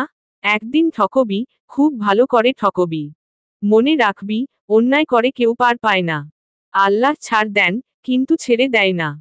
গাড়িতে থাকা গুন্ডাগুলো বিরক্ত হয়ে একে অপরের দিকে তাকিয়ে মেহবিনের কান্না শুনে তার মুখে স্প্রে দিয়ে দিল। সাথে সাথে অজ্ঞান হয়ে ঢলে পড়ল মেহবিন। একজন লোক ফোনে কল করে সেই মহিলাকে জানালো, ম্যাডাম, কাজ হয়ে গেছে। পাখি এখন আমাদের কবজায়। আমরা এখনই ডেরায় নিয়ে আসছি। লোকটি ফোন রাখতেই গাড়ি চলতে শুরু করল। মেহবিনকে নিয়ে তারা চলে গেল। অন্তু মাটিতে ধপ করে বসে পড়ল হাতে মুখ দিয়ে। সে হয়তো অনেক বড় ভুল করে ফেলেছে টাকার লোভে। মায়েরা অফিসে বসে একটা ম্যাপ হাতে নিয়ে সমস্ত জায়গাগুলো ভালো করে দেখে নিচ্ছে, কোথায় কোথায় মেহবিনের যাওয়ার সম্ভাবনা রয়েছে। আরহাম তখনই আরিয়ানকে সাথে নিয়ে কেবিনের চেয়ারে গিয়ে বসে পড়ে। প্রচণ্ড মাথা ব্যথা করছে তার থেকে বেশি বুকে যন্ত্রণা করছে। মায়েরা আরহামের হাতে একটা ফাইল ধরিয়ে বলে, কিছু জায়গার ডিটেইলস পাওয়া গিয়েছে আরহাম। তুমি চিন্তা করো না আরহাম, আমরা মেহবিনকে খুঁজে পেয়ে যাব। ড্যাম ইট, আমি কেন একটু আগে আসলাম না? তাহলে তো মেহবিন বেরিয়ে যেত না। এমনি শত্রুরা মেহবিনের ক্ষতি করার জন্যে উৎপেতে রয়েছে। আরহামের কথা শুনে মায়েরাও কিছুটা চিন্তার সুরে বলে, তার মধ্যে আবার ওই বেস্ট ফ্রেন্ডে কি নাম যেন? অন্তু। ওকেও তো খুঁজে পাওয়া যাচ্ছে না। মেয়েটাকে আমার একদমই সুবিধার মনে হচ্ছে না। মায়েরার কথা শুনেই আরহাম ভ্রু কুঁচকে ফেলে। হুট করে কাকে যেন ফোন করে কিছু বলে। আরিয়ান এক প্রকার তেড়ে গিয়ে বলল, কার নামে কি বলছো তুমি? তোমার মাথা কি ঠিক আছে? মেহুকে অন্তু নিজের থেকেও ভালোবাসে, তুমি আদৌ ভেবে বলছো? অন্তুর মতো ইনোসেন্ট একজন মেয়েকে এইসবের মাঝে ফাঁসাচ্ছ তুমি? মায়েরা মুখ বেঁকিয়ে আরিয়ানের দিকে আঙ্গুল তাক করে বলল, দেখো আরিয়ান, আমরা তোমার মতো ইমোশনাল না, বুঝলে? ইমোশন দিয়ে কিচ্ছু হয় না। আরিয়ান জাস্ট স্টপ আপ, মায়েরা বলে চেঁচাতেই আরহাম টেবিলে একটা জোরে একটা পাঞ্চ মেরে বলে, এখানে কি শুরু করলি তোরা? না, আমাকে বুঝিয়ে বল। এখন আমাদের সবথেকে বড় টাস্ক হচ্ছে মেহুকে খুঁজে বের করা, তা না করে তোরা ঝগড়া করে যাচ্ছিস। একটা সেকেন্ড আমাদের জন্যে অনেক ইম্পর্টেন্ট। যত সময় গড়িয়ে যাচ্ছে ততই মেহুর লাইফের রিস্ক বেড়ে যাচ্ছে। মায়রা এবং আরিয়ান দুজনেই মাথা নাড়ায়, কিন্তু অন্তুকে নিয়ে মায়রার মুখে এমন আজেবাজে কথা শুনে আরিয়ানের মাথা কাজ করা এক প্রকার বন্ধ হয়ে গিয়েছিল।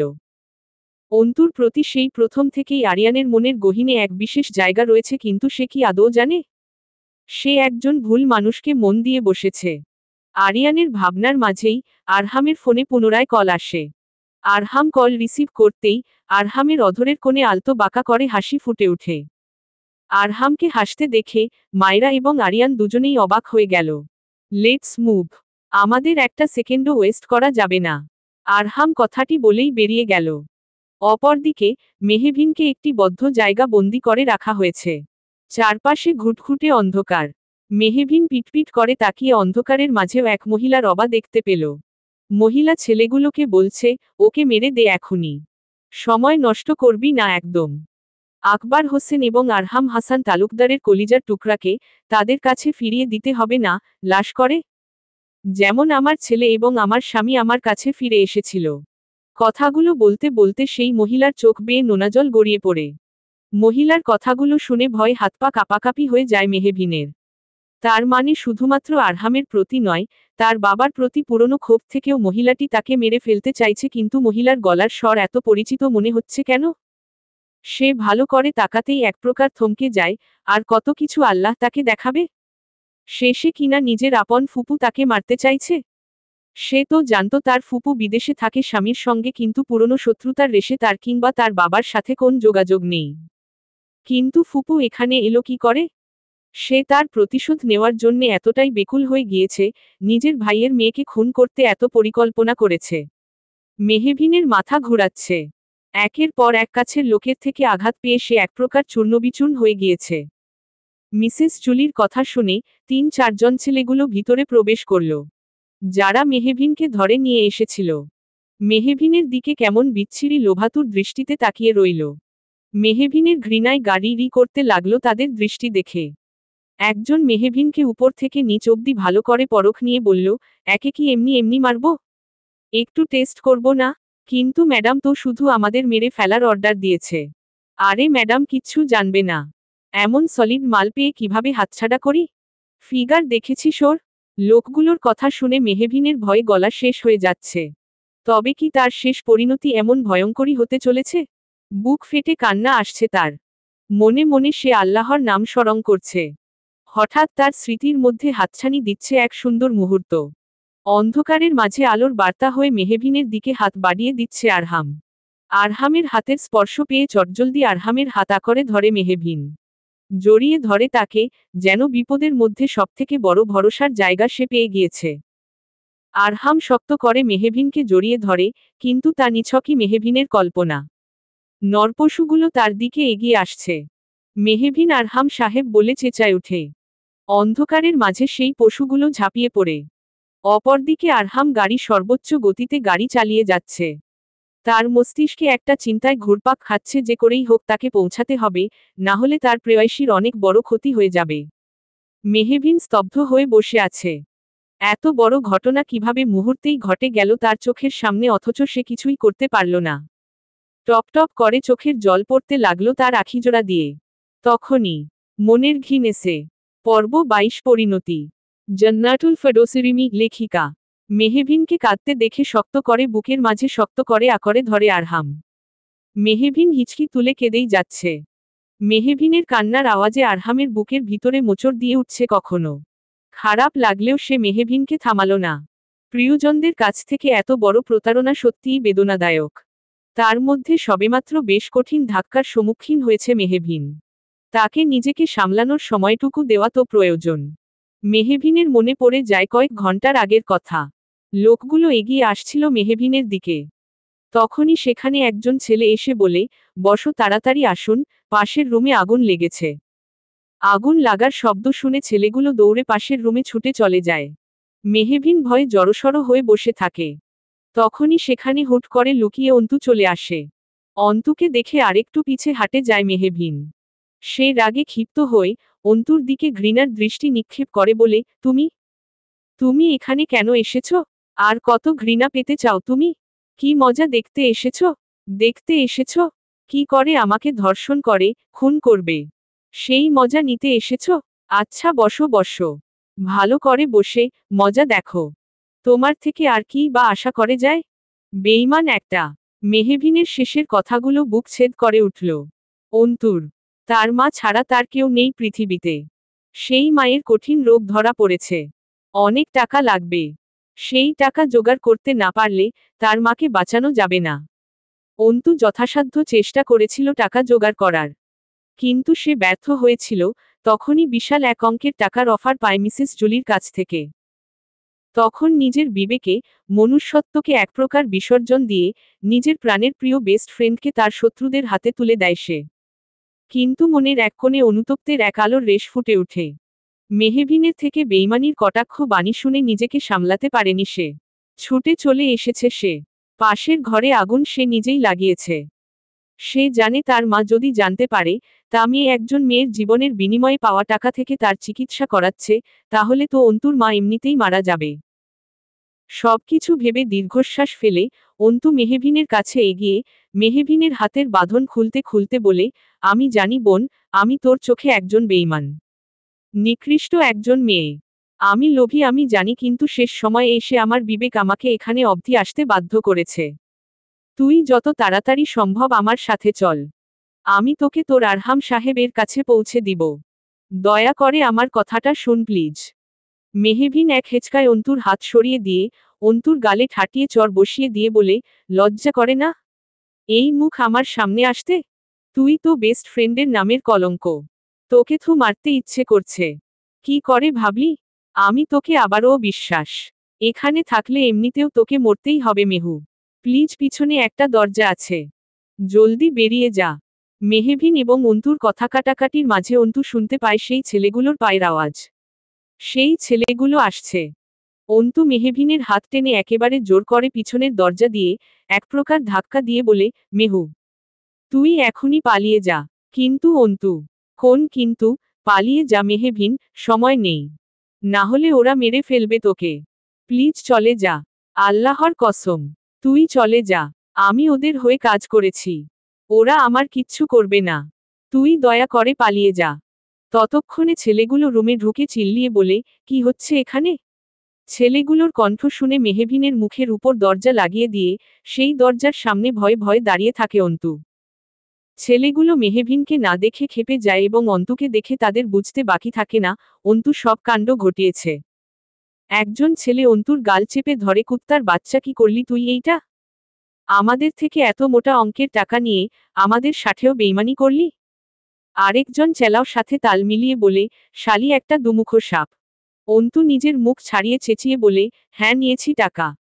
টাকার লোভে আমি অন্ধ হয়ে নিজের মনুষ্যত্বকে এক প্রকার হারিয়ে ফেলেছিলাম, কিন্তু এখন আমি যা করেছি একদম সঠিক করেছি। তাতে আমার বিন্দুমাত্র আক্ষেপও নেই। সেই ছেলেটি অর্থাৎ মন্টু চেঁচিয়ে বলে, এত তেজ, এত কিছুর পরেও শালিকে ভালো করে ধরে ফেল তোরা। ওর তেজ আমি আজকে কমাবো। এমনিতেও ওই মেয়ে তো হাতের বাইরে চলে গিয়েছে। খুঁজেও লাভ হবে না। কিন্তু একে কিছুতেই ছাড়া যাবে না। আমাদের করা এতদিনের পরিকল্পনা বেস্তে দিয়েছে। ও কিভাবে সমাজে মুখ দেখায় আমিও দেখব। মন্টুর কথায় সকলে তাল মিলিয়ে হিংস্র পশুর ন্যায় এগিয়ে যায় অন্তুর দিকে। অপরদিকে মেহবিনও উপায় না পেয়ে দৌড়াতে থাকে। সে জানে না সে কোথায় যাচ্ছে, কিন্তু তাকে যে করেই হোক আরহামের সাথে যোগাযোগ করতে হবে। অন্তুর যাই বলুক, সে জানে অন্তুর জীবন কতটা ঝুঁকিপূর্ণ। অন্তুকে বাঁচাতেই হবে তাকে। সে বেইমানি করলেও শেষ পর্যন্ত নিজের বিবেকের তাড়নায় পড়ে মেহবিনকে বাঁচিয়েছে, তাকেও যে করেই হোক অন্তুকে বাঁচাতে হবে। হাঁটতে হাঁটতে মেহবিন এক গাড়ির সামনে চলে আসে। মেহবিনকে দেখে আরহাম গাড়ির ব্রেক কষে, পিছনে পুলিশের ফোর্সের গাড়িগুলোও ছিল। গাড়ি থেকে আরহাম বেরিয়ে আসে। আরহামের সঙ্গে মায়রা এবং আরিয়ানও বেরিয়ে আসে।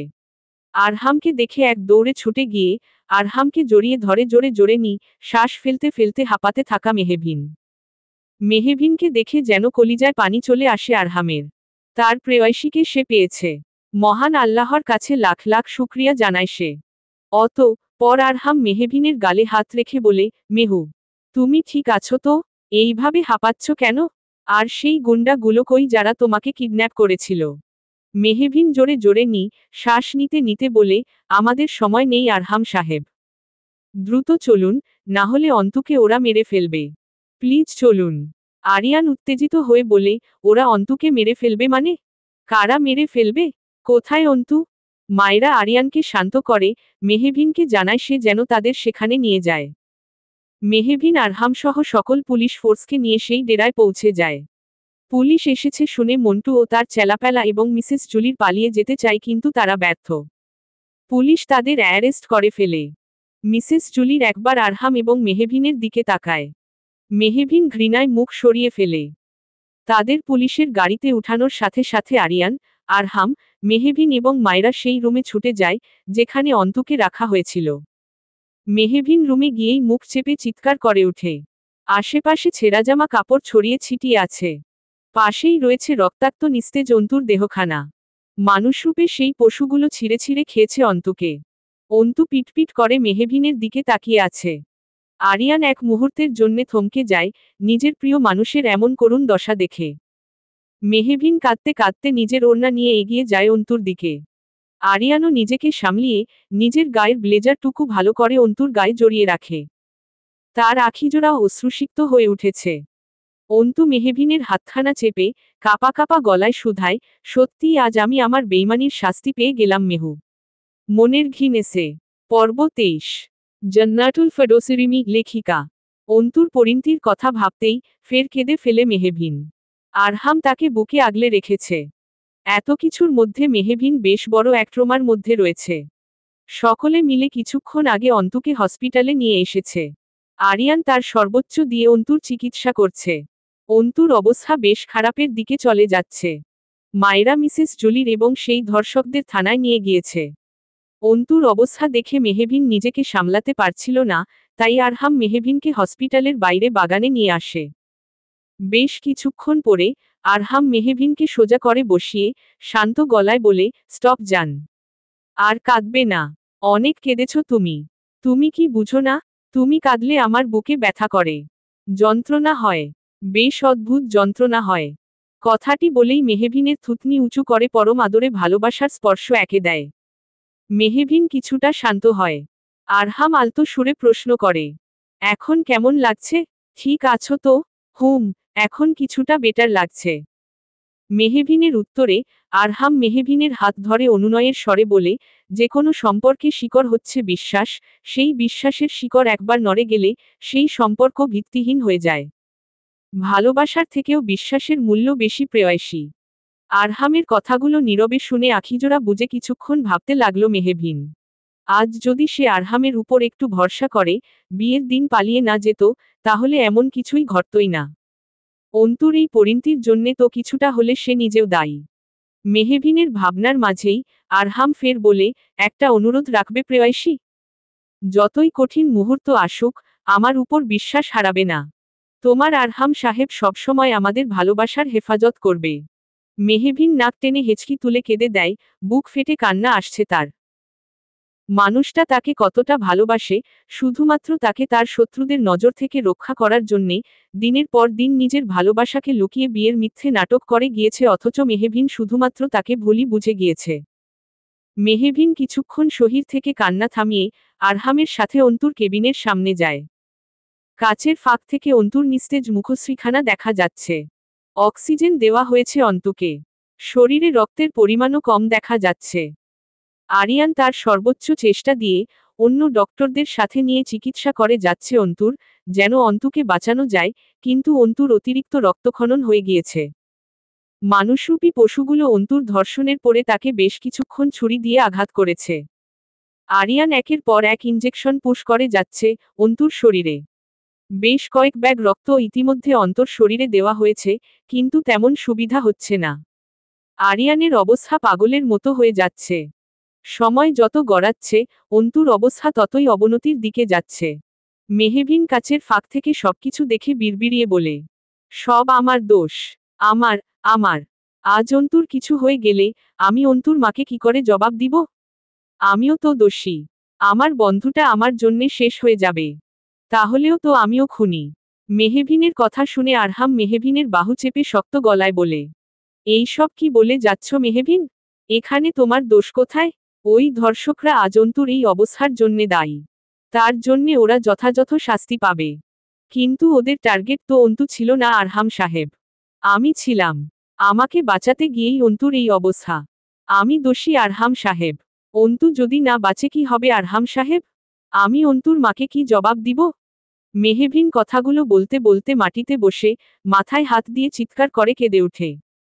আরহামও মেহবিনের পাশে বসে মেহবিনের গালে হাত রেখে বলে, লিসেন মেহবিন, আমার কথা বুঝার চেষ্টা করো তুমি। এত কিছুর মধ্যে তোমার দোষ নেই। অন্তু অন্যায় করেছে বলে আজ তার এই দশা, হ্যাঁ, কিন্তু শেষ মুহূর্তে এসে নিজের ভুল বুঝতে পেরে নিজের জীবনের বিনিময়ে তোমাকে বাঁচিয়েছে। তাই ওই ধর্ষকদের সব ক্ষোভ অন্তুর উপর গিয়েছে। এতে তোমার দোষ নেই মেহবিন। প্লিজ নিজেকে এইভাবে দোষারোপ করো না। কিচ্ছু হবে না অন্তুর। আরিয়ান একজন গ্রেট ডক্টর। আরিয়ান তার সর্বোচ্চ চেষ্টা দিয়ে অন্তুকে ঠিক বাঁচিয়ে নিবে। আমাদের শুধু মহান আল্লাহর উপর ভরসা রাখতে হবে। মহান আল্লাহ তায়ালা মাঝে মাঝে আমাদের পরীক্ষা নিয়ে থাকেন। আনাস রাদিয়াল্লাহু আনহু নবী সাল্লাল্লাহু আলাইহি ওয়াসাল্লাম থেকে বর্ণিত, তিনি বলেছেন, বিপদ যত বড় হবে প্রতিদানও তত মহান হবে। আল্লাহ তাআলা যখন কোনো জাতিকে ভালোবাসেন তখন তাদেরকে বিপদে ফেলে পরীক্ষা করেন। যে লোক তাতে বিপদে সন্তুষ্ট থাকে তার জন্য রয়েছে আল্লাহ তাআলার সন্তুষ্টি। আরহামের কথা শুনে নিজের ভুল ভাবনা থেকে বেরিয়ে এলো মেহবিন। এখন তাকে আল্লাহর উপর ভরসা রাখতে হবে। মেহবিন দেয়ালে পিঠ ঠেকিয়ে বলে, আরহাম সাহেব, আমার খুব কষ্ট হচ্ছে। একটু শান্তি লাগবে। আপনি কি আমায় সেই শান্তির সন্ধান দিতে পারবেন? প্রেয়সীর আবদার ফেলতে পারল না আরহাম। অকপটে বুঝে ফেলল মেহবিন এই মুহূর্তে ঠিক কি চাইছে। আরহাম সামান্য হেসে মেহবিনকে বুকে নিয়েই আলতো করে মেহবিনের মাথায় হাত বুলিয়ে দিতে থাকে। মেহবিন যেন অনেকদিন পরে শান্তির ঠিকানা খুঁজে পেল। কম ঝড় তো বয়ে যাচ্ছে না তাদের উপর দিয়ে। আজ আরহামের ভালোবাসার ছোঁয়া একটু একটু করে তাদের জীবনের ঝড় যেন থেমে যাচ্ছে। মেহবিন ঘুমের দেশে অজান্তেই তলিয়ে গেল। মেহবিনকে ঘুমিয়ে যেতে দেখে আরহাম মেহবিনকে কোলে নিয়ে আরিয়ানের কেবিনে থাকা ছোট্ট রেস্টরুমে শুইয়ে দিল এবং একজন নার্সকে মেহবিনের দায়িত্ব দিয়ে হসপিটাল থেকে বেরিয়ে গেল। হুট করেই তার নেত্রপল্লব ক্রোধে টকটকে লাল হয়ে গেল। আজ যাদের জন্যে মেহবিন এত কষ্ট পাচ্ছে, একটি মেয়ের জীবন আজ যাদের জন্যে ঝুঁকিতে, তাদের সে কিছুতেই ছাড়বে না। মায়েরা অফিসে বসে মিসেস জুলির একের পর এক ফাইল চেক করে যাচ্ছে। তাকে রিমান্ডে নেওয়া হয়েছে এবং সেই ছেলেগুলোকে মায়েরার পাশের রুমে রাখা হয়েছে, যেখান থেকে শোনা যাচ্ছে সেই ছেলেদের ভয়ঙ্কর আর্তনাদ।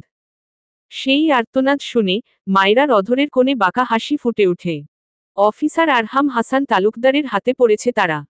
আরহাম তার কাঠের লাঠি দিয়ে সব কয়টা ধর্ষকদের ইচ্ছেমতো মেরে যাচ্ছে। যতবারই তার চোখের সামনে মেহবিনের অসহায় মুখশ্রী এবং অন্তুর সেই রক্তমাখা নিস্তেজ দেহখানা ভেসে উঠছে, ততবারই তার মস্তিষ্কে রক্ত চেপে উঠছে। অন্যান্য পুলিশেরাও আরহামের ভয়ঙ্কর রূপ দেখে কেঁপে উঠছে। আরহাম সেই মন্টুর বুক বরাবর লাথি মেরে গর্জন করে উঠে বলে, জানোয়ার, তোদের সাহস হলো কি করে আমার বউকে স্পর্শ করার? তোরা আমার ফুলের মতো পবিত্র বউকে কলুষিত করতে চেয়েছিলে? কাপুরুষরা, তাকে কিছু করতে পারলি না বলে অন্তুর মতো মেয়েটাকে। আরহাম আর কিছু বলতে পারল না।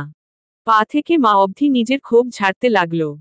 ধর্ষকগুলো মার খেয়ে একেবারে রক্তাক্ত হয়ে নিস্তেজ হয়ে রয়েছে। আরহাম আরেকজনের চুলের মুঠি ধরে চিৎকার করে বলে, আজ তোদের এমন অবস্থা করব যেন তোদের অবস্থা দেখে কোন অমানুষ যেন কোন মেয়েকে ধর্ষণ করা তো দূর, কোন মেয়ের দিকে বাজে দৃষ্টিতে তাকানোর সাহস না পায়। প্রায় টানা 2 ঘন্টার পরে আরহাম বেরিয়ে একজন সাব ইন্সপেক্টরকে নির্দেশ দেয়, ওদের কোনোরকম চিকিৎসা করানো হবে না। এইভাবেই পচতে থাকবে নরকের কীটগুলো। ওদের এই অবস্থার ছবি তুলে মিডিয়াতে পাঠিয়ে দিন। আমি ওদের ব্রেকিং নিউজে দেখতে চাই। Got it? অফিসার আরহামের আদেশ শুনে দ্রুত পাশের রুমে চলে যায়। আরহাম মায়রার কেবিনে গিয়ে বসে। মায়রা এক পলক আরহামের দিকে তাকিয়ে প্রশ্ন করে, মিসেস জুলিকে জিজ্ঞাসাবাদ কি তুমি করবে আরহাম? তিনি পাশের রুমেই অপেক্ষা করছেন। আরহাম বাঁকা হেসে জবাব দেয়, অবশ্যই। উনার সাথে আমার বিশেষ জিজ্ঞাসাবাদ পর্ব সারতে হবে। অনেক পুরনো হিসাব চুকাতে হবে, তাই না? আজ যা কিছু হয়েছে, সবকিছুর জন্যে ওই জঘন্য মহিলাটি দায়ী। অন্তর মায়ের অসুস্থতার সুযোগ নিয়ে তিনি দিনের পর দিন অন্তুকে ইউজ করে গিয়েছে। আমার থেকে আমার প্রেয়সীকে কেড়ে নিতে চেয়েছি। আজ উনাকে সবকিছুর জবাব দিতে হবে। বলেই আরহাম উঠে দাঁড়ায়। মনের ঘিন এসে। পর্ব 24 অচিনের ডাক। জান্নাতুল ফেরদৌসিরিমি লেখিকা। আরিয়ান হতাশ হয়ে অন্তুর পাশে বসে পড়ে। অন্তুর অবস্থা অবনতির দিকে। অন্যান্য ডক্টররা এক প্রকার হাল ছেড়ে দিয়েছে। অন্তুর বেঁচে থাকার আশা একেবারেই নেই। আরিয়ান তা বুঝতে পেরেও মানতে চাইছে না। আরিয়ান অন্তুর হাত ধরে কান্নামিশ্রিত গলায় বলে উঠে, অন্তু, কেন করলে এমন? কি অদ্ভুত দেখো, আজ এত কিছুর পরেও তোমার উপর বিন্দুমাত্র ঘৃণা আসছে না। কতজনই বা পারে নিজের ভুলটাকে এইভাবে শুধরে নিতে, নিজের জীবনের বিনিময়ে অন্যকে বাঁচিয়ে তুলতে। সত্যিই তুমি অনন্যা। একবার চোখ মেলে তাকাও। আরিয়ান কথাটি বলেই পরম যত্নের সাথে অন্তুর মাথায় হাত বুলায়। মেয়েটি নিজের মায়ের জন্যে মিসেস জুলির কথায় এতদিন কাজ করে এসেছে, তবুও শেষ পর্যন্ত নিজের ভুলটাকে বুঝে মেহবিনকে বাঁচিয়ে নিজের জীবনকে মৃত্যুর দিকে ঠেলে দিয়েছে। অন্তুর জন্মের সময়ই তার বাবা মারা যায়। ছোট থেকেই একা মাকে নিয়ে সংগ্রাম করে যাচ্ছে সে। নিজে কষ্ট করে টিউশনি করে পড়াশোনা চালিয়ে গিয়েছে। আরিয়ানের মনের সবটুকু জুড়ে অন্তু এই কয়েকদিনে বেশ ভালোভাবে জায়গা করে নিয়েছিল। অন্তু যেদিন প্রথম আরিয়ানের বাসায় এসেছিল, তখনই আলাদা এক ভালোলাগা কাজ করেছিল অন্তর প্রতি আরিয়ানের। আজও সেই কথা মনে পড়ে গেলে অধরের কোণে মুচকি হাসি ফুটে উঠে আরিয়ানের। আরিয়ানকে বোকা বানাতে গিয়ে নিজেই মেঝেতে গিয়ে পড়ে গিয়েছিল অন্তু। তা দেখে আরিয়ানের সেই কি হাসি। বাঁকা দাঁতের হাসির সৌন্দর্যে সেদিন অন্তুও মুগ্ধ হয়ে গিয়েছিল, অথচ আজ সেসব দিন অতীত। সুখময় এক অতীত। আরহাম মিসেস জুলিকে যেখানে রাখা হয়েছে সেখানে যায়। আরহামকে দেখে তাচ্ছিল্যের এক হাসি দেয় মিসেস জুলির। আরহামের আখিজোড়া দিয়ে যেন আগুনের গোলা বের হচ্ছে। মহিলা না হলে এতক্ষণে মিসেস জুলিকে গলা টিপে মেরে দিত। আজ মিসেস জুলির মতো জঘন্য মহিলার জন্যে এতগুলো জীবন বিপন্ন। আরহাম এবং মেহবিন এতদিন আলাদা ছিল, এমনকি অন্তুর এমন করুণ পরিণতির জন্যে মিসেস জুলি দায়ী। আরহাম মিসেস জুলির সামনে দাঁড়িয়ে হাত মুঠো করে শক্ত গলায় বলল, কেন আপনার নোংরা গেমে অন্তুর মতো মেয়েকে ইউজ করলেন? আজ মেয়েটা মৃত্যুর পথযাত্রী। আরহামের প্রশ্নে মিসেস জুলির বলে উঠে, বেচারা অন্তু ভেবেছিল আমি শুধু তোমার থেকে মেহবিনকে আলাদা করতে চাই বলে মেহবিনকে নিজের কাছে নিয়ে আসব, তাই তো টাকার বিনিময়ে আমার হয়ে এতদিন ধরে কাজ করে এসেছে, কিন্তু যখনই সে জানতে পারে আমি মেহবিনকে মেরে ফেলব, বন্ধুত্বের টানে একেবারে ছুটে এসে আমার সব প্ল্যানে জল ঢেলে দেয়। Bloody girl. তাই আমার ছেলেরা তাকে তার যথার্থ শাস্তি দিয়েছে। আরহাম ক্ষেপে গিয়ে টেবিলে জোরে বাড়ি দিয়ে বলে, এতটা জঘন্য মানুষ কি করে হয়? নিজের ভাইয়ের মেয়েকে শেষে কিনা আপনি ধর্ষণ করিয়ে মেরে ফেলতে চাইছিলেন? এতটা নির্মম কি করে হলেন আপনি? আপনাকে নিজের খালা ভাবতেও আমার ঘৃণা হচ্ছে। মিসেস জুলির সঙ্গে সঙ্গে চেঁচিয়ে জবাব দেয়, কিসের ভাইয়ের মেয়ে? হ্যাঁ, ওই মেয়ে কোন আমার ভাইয়ের মেয়ে না। আকবর হোসেন আমার সৎ ভাই। আর ওই মেহবিন আমার সৎ ভাইয়ের মেয়ে। তোমার মাও তো আমার সৎ বোন। সৎ কখনো আপন হয় না। শুধুমাত্র আমি নিজের পছন্দে পালিয়ে বিয়ে করেছি বলে আমাকে সব সম্পত্তি থেকে বঞ্চিত করেছে আকবর। আমি দ্বিতীয় পক্ষের ছিলাম বলে তোমার মামামারা সবসময় নিজেদের কর্তৃত্ব ফলাতে চেয়েছে আমার উপর। সেটা আপনার ভালোর জন্যেই করা হয়েছিল, মিসেস জুলির। আপনি একজন ড্রাগ ডিলারের হাত ধরে পালিয়েছিলাম। সে অসৎ মানুষের সাথে থেকে আপনিও আজ এমন এক জঘন্য পর্যায়ে চলে গিয়েছেন। লজ্জা করে না? এত বড় অপরাধ করেও এইভাবে চেঁচিয়ে যাচ্ছেন। মিসেস জুলির অট্টহাসিতে ফেটে পড়ে আরহাম শক্ত মুখে দাঁড়িয়ে রয়েছে। রাগে তার হাত পা কাঁপছে। মিসেস জুলির হঠাৎ হাসি থামিয়ে বললেন, দিলারকে আমি ভালোবাসতাম। দিলার আমার ভালোবাসা পেয়ে একটু একটু করে ভালো হয়ে যাচ্ছিল, কিন্তু তুই কি করলি? আমার দিলারকে মেরাই ফেললি। এমনকি আমার 10 বছরের ছেলেকেও মেরে ফেললি তুই। তখন মনে হয়নি আরহাম, তোর খালা কিভাবে বাঁচবে? স্বামী সন্তান ছাড়া, ভালোবাসা ছাড়া। না ওই আকবর হোসেন ভেবেছে, না তুই ভেবেছিলি। আকবর আমাকে সাহায্যও করেনি, কারণ আমি তার অমতে বিয়ে করেছি। আমাকে একেবারে শো করে দিয়েছিলি তোরা। তাই আমি তোদের সবথেকে কাছের মানুষ মেহবিনকে শেষ করে দিতে চেয়েছিলাম। বুঝাতে চেয়েছিলাম, কাছের মানুষের মৃত্যু ঠিক কতটা কষ্ট দেয়, কতটা গভীর যন্ত্রণা হয়। আমার আজও মনে পড়ে আমার বুক শূন্য করে আমার ছোট্ট ছেলেটার লাশ আমাদের বাড়িতে এসেছিল। একদিকে দিলারের লাশ, আরেকদিকে আমার ছেলের লাশ। আমার কি অবস্থা হয়েছিল সেদিন? আচ্ছা, আমার ছোট্ট ছেলেটা কি করেছিল? কেন তাকে মেরেছিস তোকে? মিসেস জুলির কথা শুনে আরহামের মনে পড়ে যায় 3 বছর আগের কথা। গোপন সূত্রে সে জানতে পেরেছিল, দিলার আজ বড মাফিয়া রিকের সাথে ডিল ফাইনাল করতে এসেছে শহরের এক ক্লাবে। রিকের সাথে এক পর্যায়ে বেশ ঝামেলা হয় দিলারের। দিলারের সাথে তার ছোট্ট ছেলেটিও ছিল। দিলারকে মারতে গিয়ে তখন দিলারের ছেলের উপর গুলি ছুড়ে রিক। তখন পাগলপ্রায় হয়ে রিকের উপর পাল্টা গুলি চালায় দিলার। উপর মহলের নির্দেশে আরহামরা সেখানে গিয়ে আক্রমণ করে, কিন্তু দিলার পালিয়ে যেতে নিলে আরহাম তাকে ইনকাউন্টার করে, তখন সেই গুলিতে মারা যায় দিলার। কিন্তু রিকের লোকরা মিসেস জুলিকে ভুল তথ্য দিয়েছে যে দিলারের সাথে তাদের ছেলেকেও আরহাম মেরেছে। আরহাম কিছুক্ষণ চুপ থেকে শান্ত গলায় বলে, দিলার তার অন্যায়ের জন্যে শাস্তি পেয়েছে, কিন্তু ইরাককে আমি মারেনি। আপনি এতদিন ভুল জেনেছেন। রিক মেরেছিল ইরাককে। মিসেস জুলির আরহামের দিকে তাকাতেই আরহাম মাথা নাড়িয়ে ঘৃণার সুরে বলে ওঠে, একজন অপরাধীর জন্যে এতদিন ধরে কম পাপ করেননি আপনি। ভুলটাকে পুঁজি করে আমার প্রেয়সীকে টার্গেট করে আমাদের শাস্তি দিতে চেয়েছিলেন, কিন্তু দিনশেষে আদৌ কি পেলেন আপনি? একজন মেয়ে আজ তার জীবন হারাতে চলেছে, শুধুমাত্র আপনার জন্যে। আমি আপনার সর্বোচ্চ শাস্তি দেওয়ার চেষ্টা করব। মনে রাখবেন, জেলেই আজীবন একরাশ মানসিক অশান্তি নিয়ে পচে মরবেন আপনি। কথাটি বলেই আরহাম বেরিয়ে যায় গটগট পায়ে। অপরদিকে মেহবিন নামায় 2 হাত তুলে মোনাজাত করে আল্লাহর দরবারে অন্তুর জন্যে দোয়া করে। পর নিজেকে শান্ত করে ধীর পায়ে অন্তুর কেবিনের দিকে যায়। অন্তু যা করেছে তারপরে তার উপর কোনো প্রকার ঘৃণা নেই মেহবিনের। নিজের জীবনকে বিপন্ন করে মেহবিনকে বাঁচিয়েছে সে। অন্তুকে দেখার শক্তিটুকুও পাচ্ছে না সে। সে কেবিনের বাইরে দাঁড়িয়েই আশেপাশে তাকাচ্ছে। তার আখিজোড়া শুধুমাত্র তার আরহাম সাহেবকেই খুঁজে বেড়াচ্ছে। অবশেষে একজোড়া ভরসার হাত খুঁজে পেল মেহবিন। আরহাম এসে শক্ত করে মেহবিনের হাতখানা মুঠোয় ভরে নিল। আরহামকে দেখেই শক্ত করে জড়িয়ে ধরল মেহবিন। হেঁচকি তুলে কাঁদতে কাঁদতে সে বলে উঠল, আরহাম সাহেব। অন্তু আর কিছু বলতে পারল না সে। সময়ের সাথে সাথে তার কান্নার বেগ বৃদ্ধি পাচ্ছে। আরহাম মেহবিনের মাথায় হাত বুলিয়ে বলল, কোন চিন্তা করো না প্রেয়সী। আজ অন্তুর অবস্থার জন্যে যারা দায়ী, যাদের জন্যে এতদিন আমরা কষ্ট পেয়েছি, আলাদা থেকেছি, আজ সকলকে তোমার আরহাম সাহেব শাস্তি দিয়েছে। মিসেস জুলির সর্বোচ্চ শাস্তির ব্যবস্থা আমি করব। আরহামের কথা শুনে কিছুটা হলেও শান্ত হল মেহবিন। তাদের কথার মাঝেই একজন মধ্যবয়স্ক মহিলা দৌড়াতে দৌড়াতে মেহবিনের কাছে ছুটে আসে, তিনি সম্পর্কে অন্তুর মা। অন্তুর মাকে দেখে মেহবিন অন্তুর মায়ের হাত ধরে বলে, আন্টি আপনি এখানে? আপনি এই শরীর নিয়ে কেন আসতে গেলেন?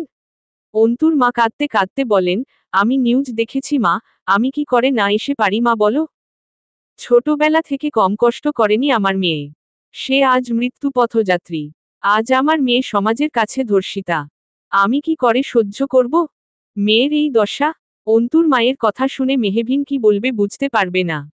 আজ অন্তু তাকে না বাঁচালে সেও আজ ধর্ষিতা রূপে সমাজে কাজে পরিচিত পেত, তখন কেমন হতো তার জীবন? অন্তুর মা ফের বলে, মেহু মা, আরহাম বাবা, আমাকে তোমরা আমার মেয়ের কাছে দয়া করে নিয়ে যাও। অন্তুর মায়ের কথায় অন্তুর মাকে কেবিনে নিয়ে আসা হয়। আরিয়ানকে অন্যান্য ডক্টররা বুঝাতে বুঝাতে ক্লান্ত। কিন্তু আরিয়ান কিছুতেই বুঝতে চাইছে না যে অন্তু বাঁচবে না। ডক্টর শৈভিক বলে, doctor Aryan try to understand. উনার শরীর থেকে অনেক ব্লাড লস হয়ে গিয়েছে। উনাকে বাঁচানো সম্ভব নয়। শৈভিকের কথা শুনে মেহবিন থমকে যায়। অন্তুর মা মুখ চেপে কেঁদে ওঠে। Just stop. আমি আরো বড় বড় ডক্টর হায়ার করব। দরকার পড়লে আমি আমার অন্তুকে দেশের বাইরে নিয়ে গিয়ে চিকিৎসা করাবো। তবুও ওকে বাঁচতেই হবে। কথাটি বলেই আরিয়ান অন্তুর পাশে বসে অন্তুর গালে হাত রেখে অনুরোধের সুরে বলে, অন্তু, এই অন্তু, দয়া করে চোখ খুলো লক্ষ্মীটি। দেখো কেউ তোমার উপর রেগে নেই। সবাই তোমাকে ভালোবাসবে। আমিও তোমাকে অনেক ভালোবাসি। কখনো বলা হয়ে ওঠেনি, তবে আজ বলছি, হ্যাঁ, আমার মনের গহীনে অন্তু নামক মেয়েটির বসবাস। যে হুট করে ঝড়ের মতো আমার জীবনে এসেছিল, কিন্তু আমি তাকে জ্বরের মতো হুট করে আমার জীবন থেকে বিলীন হয়ে যেত দিব না। আরিয়ান কথাটি বলেই কেঁদে ফেলে। আরহাম গিয়ে আরিয়ানের কাঁধে হাত রাখে। বড্ড বেশি ভালোবেসে ফেলেছে তার ভাই অন্তুকে। সে নিজেও উপলব্ধি করেছে ভালোবাসার মানুষকে হারানোর যন্ত্রণা কতটা তীব্র। তখনই অন্তু হুট করে মৃদু মৃদু করে আখিজোড়া মেলে তাকায়। মেহবিন তা দেখে খুশি হয়ে বলে, সবাই দেখো, অন্তুর জ্ঞান ফিরছে। আরিয়ানও তা দেখে খুশি হয়ে অন্তর হাত ধরে বলে উঠে, আমি জানতাম তোমার কিচ্ছু হবে না। আল্লাহ ঠিক আমার প্রার্থনা শুনবে। অন্তু মেহবিনকে হাত বাড়িয়ে ডাকে। মেহবিন অন্তুর কাছে গিয়ে অন্তুর কপালে চুমু দিয়ে বলে, এখন সব ঠিক হয়ে যাবে অন্তু। তুই আমার জন্যে যা করলি, এখন তুই শুধু তাড়াতাড়ি সুস্থ হয়ে যা। অন্তু জোরে জোরে শ্বাস নিয়ে বলে, আমি আমার বেইমানির শাস্তি পেয়েছি মেহু। তুই আমাকে সবসময় ভালোবেসেছিস, কিন্তু আমি শেষে তোকেই বিপদের মুখে ঠেলে দিলাম। প্লিজ অন্তু, এইসব কথা বাদ দাও। অনেক হয়েছে তো। আরহামের কথায় অন্তু বলে উঠে, না, আরহাম ভাইয়া, আমাকে বলতে দিন, আমি অনেক বড় অন্যায় করেছি। আপনারা বড় মনের মানুষ, তাই আমাকে ক্ষমা করে দিয়েছেন। আমার হয়ে শুধু একটা উপকার করবেন আপনারা। আমার অসুস্থ মাকে দেখে রাখিয়েন, আমি ছাড়া আমার মায়ের কেউ নেই। এইসব কথা বলার মানে কি? কিচ্ছু হবে না তোমার। আমি একজন ডক্টর হয়ে বলছি তোমায়। আরিয়ানের কথায় অন্তু আলতো হেসে জবাব দেয়, সময় আজ বড্ড কম আরিয়ান ভাইয়া। অন্তুর কথা শুনে সকলে অবাক হয়ে ওঠে। সময় কম মানে? কিচ্ছু হবে না তোমার। আমি তোমায় আগলে রাখবো আমার মনের গহীনে। রেখে দিব আজীবন। আমি তো সবসময় আপনার মনের গহীনেই ছিলাম, আছি, আজীবন থেকে যাব। এখন আমাকে আমাদের ক্ষণিকের ভালোবাসার স্মৃতিকে নিয়ে বিদায় নিতে হবে, বিচ্ছেদ যে আসন্ন। আমাদের ভালোবাসার কাছে দুনিয়ার সকল বিচ্ছেদ ফিকে হয়ে যাবে অন্তু। তুমি থেকে যাও শুধু। থেকে গেলাম আপনার হয়ে, কথা দিলাম আমি না থাকলেও আপনি সর্বদা আমায় ক্ষণে ক্ষণে প্রকৃতির মাঝে উপলব্ধি করবেন। ভালোবাসি, বড্ড বেশি ভালোবাসি আপনাকে। আমি বেইমানি করলেও আমার ভালোবাসায় কোন মিথ্যে ছিল না আরিয়ান ভাইয়া। আরিয়ান শুধু চুপচাপ হাত মুঠো করে অন্তুর কথা শুনে যাচ্ছে। হুট করে অন্তুর শ্বাসকষ্ট বেড়ে যায়, চোখ মুখে ভয়ঙ্কর অন্ধকার হানা দিচ্ছে। মৃত্যু যে আজ তার আসন্ন, তা নিয়ে কোন সন্দেহ নেই। তবুও বহু কষ্টে সে আরিয়ানের দিকে হাত বাড়িয়ে অনুনয়ের সুরে বলে, শেষবারের মতো আমায় একটু ভালোবাসা দিবেন আরিয়ান। আমার যে আপনার ভালোবাসার বড্ড বেশি প্রয়োজন। আরিয়ান ছুটে গিয়ে শক্ত করে অন্তুকে বুকে জড়িয়ে পরম ভালোবাসা নিয়ে ললাটে ভালোবাসার স্পর্শ একে দিয়ে বিড়বিড়িয়ে বলে, তোমায় আমি রোদমাঝারে আবদ্ধ করে দিব, কোথাও যেতে পারবে না তুমি। অন্তুও মুচকি হেসে আরিয়ানের শার্টের কলার চেপে ধরে আস্তে আস্তে আরিয়ানের বুকে ঢলে পড়ে। তার শরীর ধীরে ধীরে ঠান্ডা হয়ে আসে। হৃদস্পন্দন থেমে যায়, আরিয়ান তা উপলব্ধি করতে পারে। আরিয়ানের আখিজোড়া বেয়ে টুপোটুপ করে জল অন্তুর নিবন্ধ আখিজোড়াতে গড়িয়ে পড়ে। মেয়ের মৃত্যুতে অজ্ঞান হয়ে পড়ে অন্তুর মা। আরহামও মাথা চেপে বসে পড়ে। মেহবিন স্তব্ধ হয়ে পড়ে। মায়েরা এসে এমন দৃশ্য দেখে কেঁদে ফেলে। আরিয়ান অন্তুর নিথর দেহকে আকরে ধরে বসে থাকে। মনের ঘিন এসে লালহাট। পর্ব 25+26 মিলন নাকি বিচ্ছেদ? জান্নাতুল ফেরদৌসিরিমি লেখিকা। হুট করে কারো হাতের শীতল স্পর্শে কেঁপে উঠতেই নিজের শাড়ি খামচে ধরল মেহবিন। আখিজোড়া অদ্ভুত ভালো লাগা নিয়ে নিবন্ধ করে ফেলল। কারণ সে জানে বরাবরের মতো তার সামনে তার ভালোবাসার মানুষ, তার আরহাম সাহেব রয়েছে। আরহাম হাত বাড়িয়ে মেহবিনের ললাটে চুমু দিয়ে ললাটের টিপখানা ঠিক করে দিল। হলুদ রঙের শাড়ি তার সাথে কাঠগোলাপের গয়নাতে অপরূপ শুভ্রের ন্যায় সৌন্দর্য ফুটে উঠেছে তার প্রেয়সীর মুখশ্রীতে। মুখে নেই কোন আলাদা কৃত্রিম সাজের ছোঁয়া। আরহামের নির্দেশেই মেহবিনের মুখশ্রীতে কোনো প্রকার কৃত্রিম মেকআপের প্রলেপ দেওয়া হয়নি। সাধারণ সাজের মাঝেই অসাধারণ সৌন্দর্য ফুটে উঠে মেহবিনের। আজ মেহবিন এবং আরহামের গায়ে হলুদ। হ্যাঁ, আজ শত বাধা অতিক্রম করে আবারও এক হতে চলেছে তারা। অন্তু মারা যাওয়ার 3 মাস পেরিয়ে গিয়েছে। এই 3 মাসে মেহবিন নিজের বাড়িতেই ছিল, তার বাবার সাথে। কারণ সামনে তার ইয়ার চেঞ্জ পরীক্ষা ছিল। শিরিন বেগম ঠিক করেছিলেন, পরীক্ষা শেষে অনুষ্ঠান করে ঘরের বউকে স্বীকৃতি দিয়ে ঘরে তুলবেন। অন্তু চলে যাওয়াতে সকলের মনের উপর বেশ প্রভাব পড়েছিল। বিশেষ করে আরিয়ানের উপর বেশ ক্ষতিকর প্রভাব পড়ে। সে এক প্রকার ছন্নছাড়া হয়ে গিয়েছে। যদিও সকলের সামনে নিজেকে ঠিক দেখালেও দিনশেষে রাতের অন্ধকারে অন্তুর বিরহে তার বুক কেঁদে ওঠে। অভ্র অস্ট্রেলিয়াতে চলে গিয়েছে। সেই ধর্ষক এবং মিসেস জুলির এখনও জেলে, তাদের রায় এখনও আদালত দেয়নি।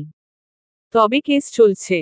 সব মিলিয়ে সকল প্রতিকূলতাকে কাটিয়ে আরহাম এবং মেহবিনের কালকে আবারও বিয়ে সম্পূর্ণ হবে। মেহবিনের ঘরে তার কাজিনেরা তাকে সাজিয়ে চলে গিয়েছে, তখনই সকলে অগোচরে সেখানে হুট করে আরহাম চলে আসে। আরহামের ছোঁয়ায় মেহবিনের লজ্জায় মুখ ফিরিয়ে চলে যেতে নিলে আরহাম মেহবিনের হাত খপ করে ধরে, তার মুখ মেহবিনের কানের নিকট নিয়ে ফিসফিসিয়ে আওড়াল, ওগো হৃদয়হরণী, আমার হৃদয়খানা চুরি করে পালিয়ে যাচ্ছ? ভুলে যেও না, অফিসার আরহামের চোখকে ফাঁকি দেওয়া এত সহজ নয়। আমি চুরি করেছি আপনার হৃদয়? ইস বললেই হলো। মেহবিন কিছুটা তোতলিয়ে কথাটি বলে মেঝের দিকে তাকিয়ে বলল। আরহাম মেহবিনকে টেনে মেহবিনের ললাটে থাকা কেশগুলো আলতো করে সরিয়ে কানে গুজে দিয়ে বলল, চুরি তো অবশ্যই করেছ। তাও আবার বিরাট চুরি, হৃদয়হরণের মতো চুরি। এর শাস্তি বেশ কঠিন হবে কিন্তু। সামান্য হৃদয়টুকুই তো চুরি করেছি, তাতে কি এমন মহাভারত অসাধ্য হয়ে গেল শুনি? মেহবিন মুখ বেঁকিয়ে প্রশ্ন করল আরহামকে। আরহাম আলতো হেসে জবাব দিয়ে বলল, বেশ বিরাট ক্ষতি হয়ে গিয়েছে ম্যাম। আমার হৃদয় জুড়ে আপনি এমন ভাবে বিচরণ করছে, আমার সাধ্যি নেই আপনাকে দূরে সরানোর। মেহবিন চুপ থাকলে আরহাম আবারও বলে উঠে, কখনো ছেড়ে যেও না প্রেয়সী, তুমি যে আমার ব্যক্তিগত সুখ। মেহবিন আরহামের বুকে মাথা রেখেই উত্তর দেয়, কখনো ছেড়ে যাব না। মৃত্যু ব্যতীত কেউ আপনার থেকে আমায় আলাদা করতে পারবে না। দরজার অপাশ থেকে ডাক পড়তেই আরহাম এবং মেহবিনের হুঁশ ফিরে আসে। সকল কাজিনেরা মেহবিন এবং আরহামকে একত্রে দেখে হু হা করে হেসে ওঠে। একজন হাসতে হাসতে বলে, কি আরহাম ভাই, বউকে না দেখে থাকতে পারছো না? আরেকজন তাল মিলিয়ে দেখে, মেহবিন ও কি কম যায় নাকি? দেখছিস না কিভাবে বরকে জড়িয়ে রয়েছে, যেন কেউ এসে তার এত হ্যান্ডসাম বরকে টুকুস করে নিয়ে চলে যাবে। হা হা হা, আরেক দফা সবাই হেসে উঠল। মেহবিন তৎক্ষণাৎ আরহামকে ছেড়ে দিয়ে শাড়ির আঁচল ধরে বারবার মোচড়ে যাচ্ছে হাত। আরহাম নিচের দিকে তাকিয়ে আলতো করে মুচকি হাসে। মেহবিন এক পলক সেই হাসির দিকে তাকায়। আরহামের আলতো মুচকি হাসি যেন তার সৌন্দর্যকে দ্বিগুণ বৃদ্ধি করে তুলেছে। আরহাম এবং মেহবিনকে স্টেজে নিয়ে যাওয়া হয়, কিন্তু আরহাম বায়না ধরেছে তার বউকে সে সর্বপ্রথম হলুদ লাগিয়ে দিবে। আরহামের আবদারে সে আলতো করে মেহবিনের ললাটে সামান্য হলুদ ছুঁয়ে দিয়ে চুমু দিয়ে দেয়। সকলে তা দেখে মুচকি মুচকি হাসতে থাকে। মেহবিন তাতে আরেক দফা লজ্জা পেলেও আরহামের তাতে বিন্দুমাত্র লজ্জাও নেই, সে তো হাতে হাত দিয়ে তার লজ্জাবতী বউকে দেখতে ব্যস্ত। আরহাম ফিসফিস করে শুধায়, ওগো আমার লজ্জাবতী, এখনই সব লজ্জা পেয়ে বসলে বুঝি চলবে? বাসর রাতের জন্যেও তো কিছু মনের কুঠিরে জমিয়ে রাখতে পারো তাই না? আরহামের শীতল কথাগুলো শুনে শরীরে এক আলাদা শিহরণ বয়ে যাচ্ছে মেহবিনের। আজই যেন লজ্জায় মেরে ফেলবে আরহাম নামক অসভ্য লোকটি। সকলে একে একে এসে মেহবিন এবং আরহামকে হলুদ লাগিয়ে যাচ্ছে। দূর থেকে এমন সুন্দর দৃশ্য উপভোগ করে যাচ্ছে অন্য একজন। দুজনকে মুগ্ধ নয়নে দেখে যাচ্ছে মায়েরা। সাদা কাতান শাড়িতে বেশ সুন্দর লাগছে তাকে। খোপা করে চুলে নেই কোন ফুলের সাজ, থাকবে কি করে? সে একসময় যাকে নিজের খোপাতে ফুল গুজে দেওয়ার অধিকার দিতে চেয়েছিল, সে আজ অন্য কারো। না চাইতেও বুকটা হাহাকার করে উঠে মায়েরার। চিৎকার করে কাঁদতে চায় আখিজোড়া, তবুও প্রিয় মানুষটিকে সুখে দেখে নিজের কাছে ভালো লাগছে তার। সে নিজের ভালোবাসার মানুষকে না পেলেও তার ভালোবাসার মানুষ তার ভালোবাসাকে পেয়েছে। মায়েরা স্টেজে যাওয়ার ধৈর্যটুকু পাচ্ছে না, সেখানে গেলে যদি কেঁদে ফেলে। সকলে যদি টের পেয়ে যায় তার মনের গহীনে যে রয়েছে সে আর কেউ নয় স্বয়ং আরহাম, তখন ব্যাপারটা কেমন হবে? তা অত্যন্ত জঘন্য হবে। মায়েরা, আরহাম এমনকি মেহবিনও বিব্রতকর পরিস্থিতিতে পড়ে যাবে। তাই দূরেই দাঁড়িয়ে থাকে মায়েরা। শিরিন বেগম এবং আকবর হোসেন নিজের ছেলে মেয়েকে একসাথে দেখে বেশ খুশি। অবশেষে তারা এক হতে চলেছে, কিন্তু শিরিন বেগমের চিন্তা এখনো শেষ হয়নি। আরিয়ানের অবস্থা তাকে ভাবাচ্ছে। ছেলেটা হসপিটালেই পড়ে থাকে সারাদিন। রাতে দেরি করে বাসায় ফিরে, সেই সকালে বেরিয়ে পড়ে শুধুমাত্র নিয়ম করে মাকে ওষুধ খাইয়ে চলে যায়। তার প্রাণবন্ত ছেলেটি হুট করে কেমন ছন্নছাড়া হয়ে গেল। নিজের বেস্ট ফ্রেন্ড মেহবিন এবং নিজের বড় ভাইয়ের গায়ে হলুদের প্রোগ্রামেও থাকার তার সময়ও হলো না।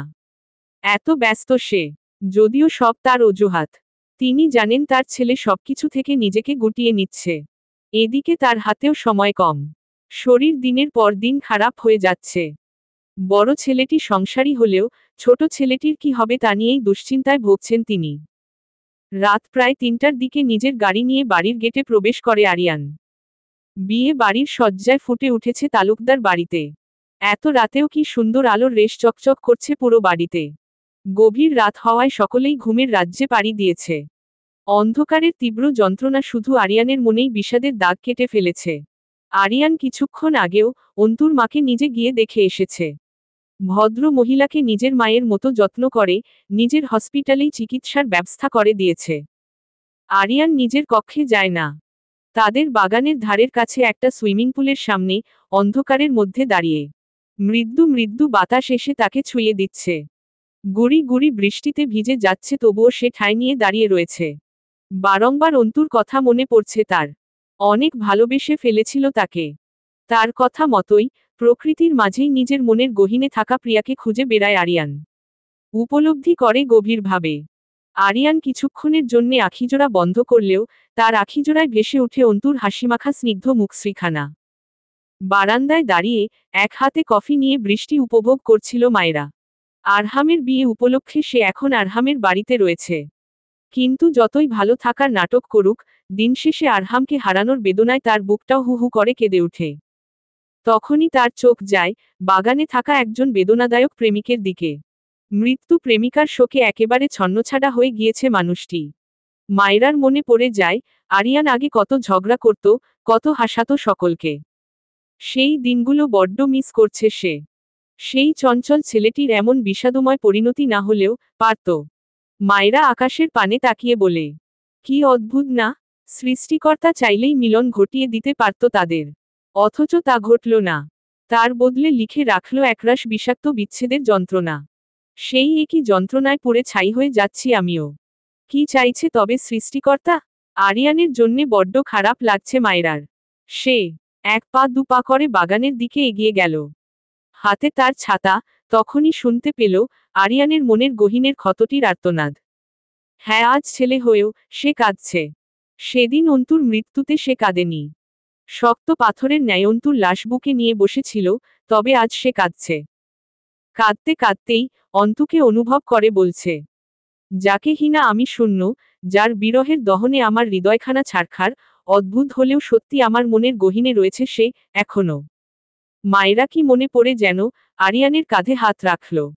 মায়রা কাঁধে হাত রাখতেই আরিয়ান সঙ্গে সঙ্গে পিছনে ঘুরে মায়রাকে শক্ত করে জড়িয়ে ধরে। যেন সে এই মুহূর্তে জড়িয়ে ধরার একটার মানুষ খুঁজে বেড়াচ্ছিল।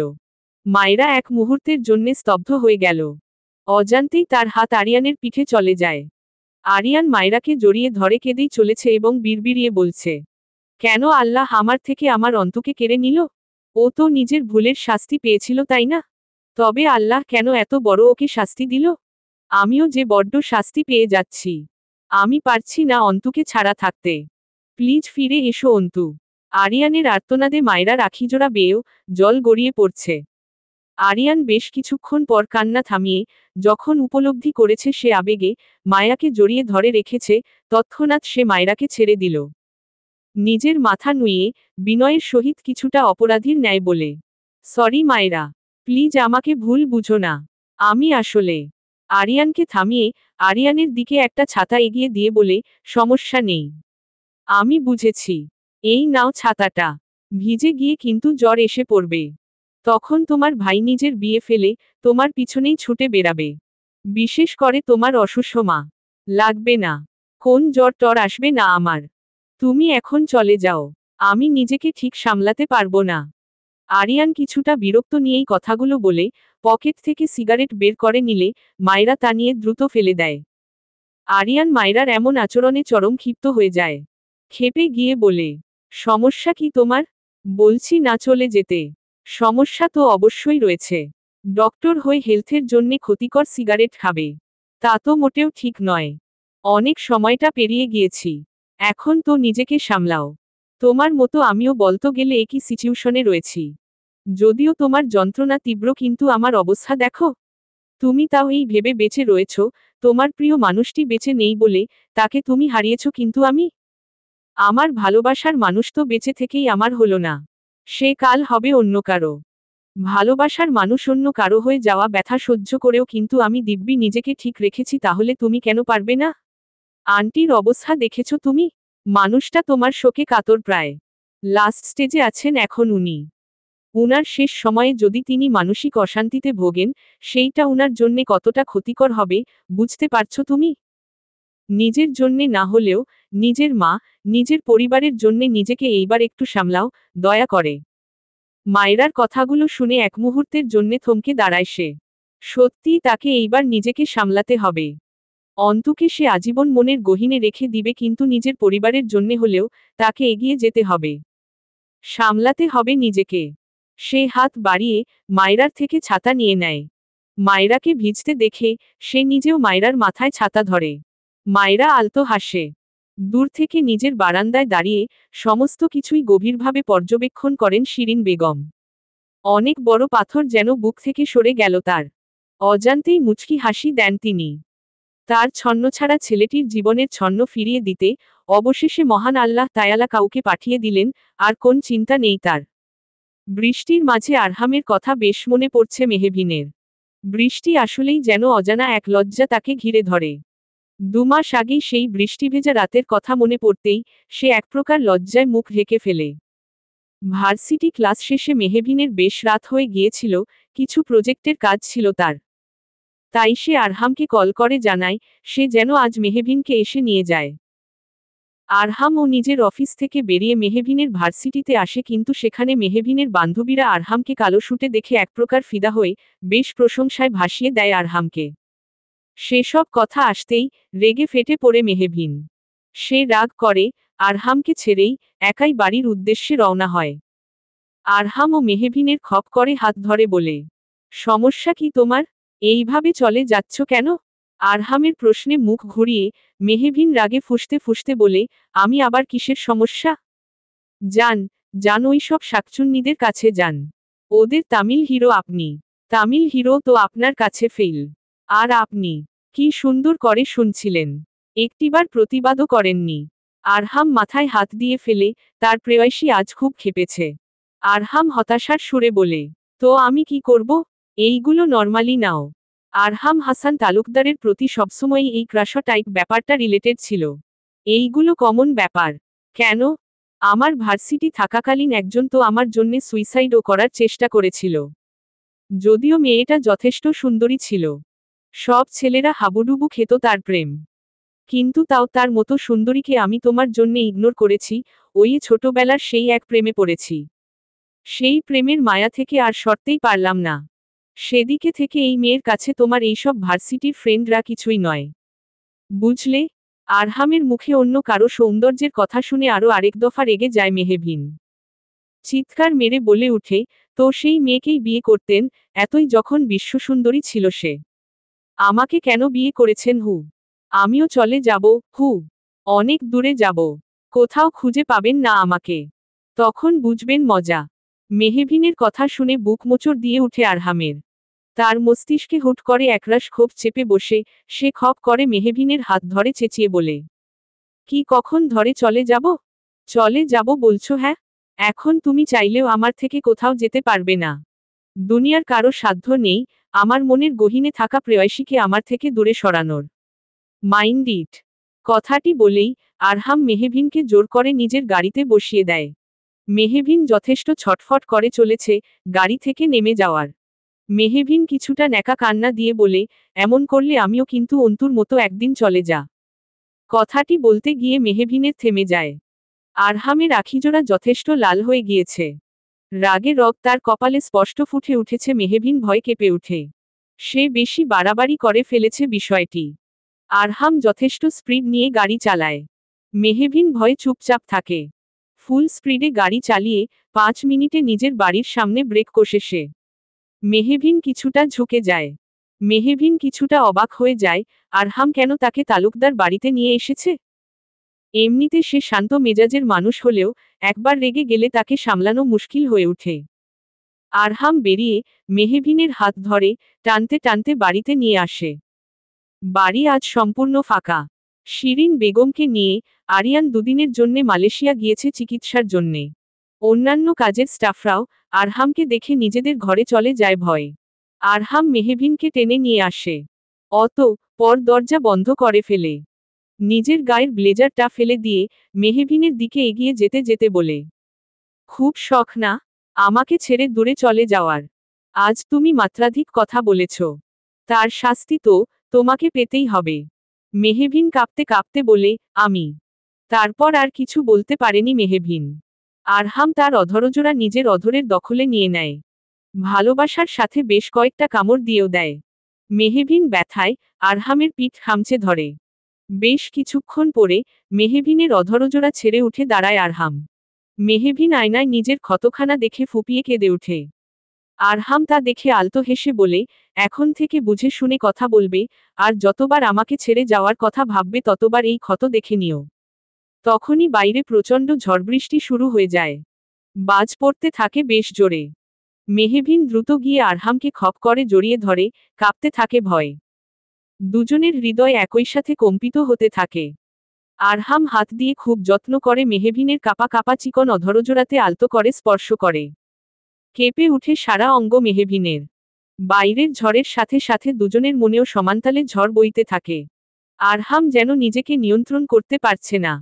সে মেহবিনের কানে ফিসফিস করে, অনুরোধের সুরে বলে, প্রেয়সী, আজ কি আমরা আমাদের সম্পর্ককে পূর্ণতা দিতে পারি? তোমায় সম্পূর্ণ নিজের করে নেওয়ার অধিকারটুকু দিবে আমায়?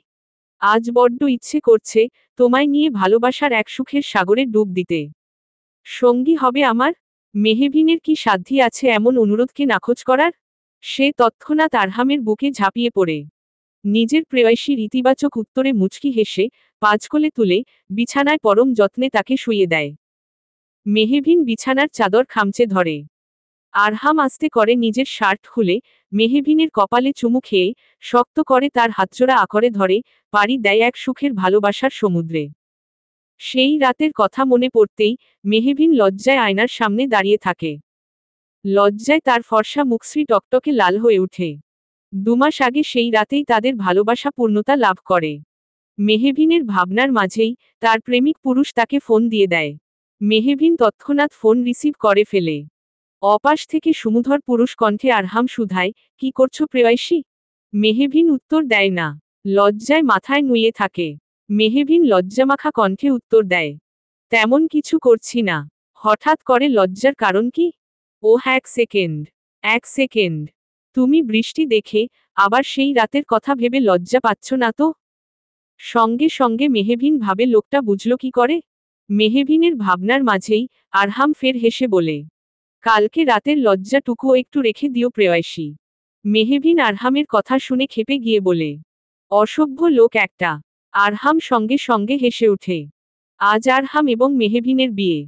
মেহবিন বধূবেশে সেন্টারের একটি বিশাল রুমে বসেছিল, তখনই শুনতে পায় আরহাম চলে এসেছে। লজ্জায় আরেক দফা মুখ ঢেকে ফেলে। মেহবিনের বাবা আজ মহা ধুমধাম করে বড় সেন্টারে বিয়ের আয়োজন করেছেন। আরহাম ও বিশালবহুল গাড়ি করে প্রায় 20টির মতো গাড়ি নিয়ে সেন্টারে প্রবেশ করে। তার পরনে গোল্ডেন শেডের ব্ল্যাকের মধ্যে শেরওয়ানি পরেছে। চোখে কালো সানগ্লাস। বেশ সুদর্শন লাগছে তাকে। আরহামের সঙ্গে আরিয়ান এবং মায়রাও রয়েছে। আরিয়ান নিজেকে সামলিয়ে নিচ্ছে একটু একটু করে। আরহাম গিয়ে মেহবিনের সেই রুমে গিয়ে মেহবিনকে পাঁচকোলে হুট করে তুলে ফেলে। মেহবিন চেঁচিয়ে বলে, ইসস, কি করছেন আপনি? সবাই দেখলে কি ভাববে? কেউ কিচ্ছু ভাববে না। আমার লাল টুকটুকে বউকে আমি নিজে বিয়ের আসরে নিয়ে যাব। মনে রেখো প্রেয়সী, আজ আজীবনের জন্যে তোমায় আপন করে নিব। নিজের হাতে তোমার মনের গহীনে নিজের নাম রেজিস্ট্রি করব। আরহাম মেহবিনকে কোলে তুলে বিয়ের আসরে নিয়ে যায়। দুজনের মধ্যে পর্দা টেনে দেওয়া হয়। কাজী সাহেব আরহামকে কবুল বলতে বললে সে তৎক্ষণাৎ কবুল বলে ফেলে। মেহবিনকে কবুল বলতে বললে মেহবিন পর্দার আড়াল থেকেই আরহামের হাসিমাখা মুখশ্রী দেখে মুচকি হেসে কবুল বলে ফেলে। কবুল বলার সময় তার আখিজোড়া জলে পরিপূর্ণ ছিল। তা যে এক চরম সুখের কান্না। অবশেষে শত বাধা পেরিয়ে তারা এক হয়েছে। মেহবিনের পছন্দের কাঠগোলাপে আরহাম এবং মেহবিনের ঘরটি সাজানো হয়েছে। তার পাশে ছোট্ট পুলে লাল ফুলে সজ্জিত করে রাখা হয়েছে। মেহবিন অপেক্ষা করছে কখন আরহাম আসবে। আজ বাসর রাতে সে আরহামকে এক বিশেষ সারপ্রাইজ দিবে, কিন্তু আরহাম এখনো আসেনি। এই বাড়িতে আসার পরেই দরজায় প্রবেশের আগ মুহূর্তে আরহামের একটি কল চলে আসায় আরহাম বেরিয়ে যায়। আরহাম মেহবিনকে কথা দিয়েছিল সে সময়মতো চলে আসবে। কিন্তু বেশ অনেকক্ষণ হয়ে গিয়েছে, তাও আরহামের কোন খবর পাওয়া যাচ্ছে। মেহবিনের চিন্তা হচ্ছে প্রচণ্ড। সে ফোন হাতে নিয়ে আরহামের নাম্বার ডায়াল করে, কিন্তু ফোন বন্ধ। এইবার সে প্রচণ্ড টেনশনে পড়ে যায়। রাত পেরিয়ে যাচ্ছে এদিকে। প্রায় 3:30 বাজে। মেহবিন কল করে যাচ্ছে কিন্তু আরহামকে কিছুতেই সে ফোনে পাচ্ছে না। আর এক মুহূর্ত অপেক্ষা না করে আরিয়ানের দরজায় নক করে। আরিয়ান ঘুমাচ্ছিল না। অন্তুর পছন্দ এক উপন্যাস পড়ছিল, তাই সে তৎক্ষণাৎ দরজা খুলতেই মেহবিনকে হাঁপাতে দেখে বলে, মেহু, কি হয়েছে তোর? তোর ভাই এখনই আসেনি আরিয়ান। আমি বুঝতে পারছি না। কোথায় সে? ফোনটাও বন্ধ। কি বলিস? বাসর রাতে ভাই হঠাৎ কোথায় গেল? আর তুই আমাকে এই কথা এতক্ষণে জানাচ্ছিস? আমি ভাবলাম তোরা সবাই ক্লান্ত। তার মধ্যে ফুপি অসুস্থ। জানলে যদি আরো অসুস্থ হয়ে যায়। মেহবিনের কথা শুনে আরিয়ান বলে, আচ্ছা, আমি দেখছি। আরিয়ানের কথার মাঝেই তার ফোন বেজে ওঠে। সেখানে মায়রা জানায় আরহামের ছোটখাটো একটা অ্যাক্সিডেন্ট হয়েছে। আরহামের অ্যাক্সিডেন্টের খবর শুনে এক মুহূর্তের জন্যে পাথরের ন্যায় দাঁড়িয়ে থাকে।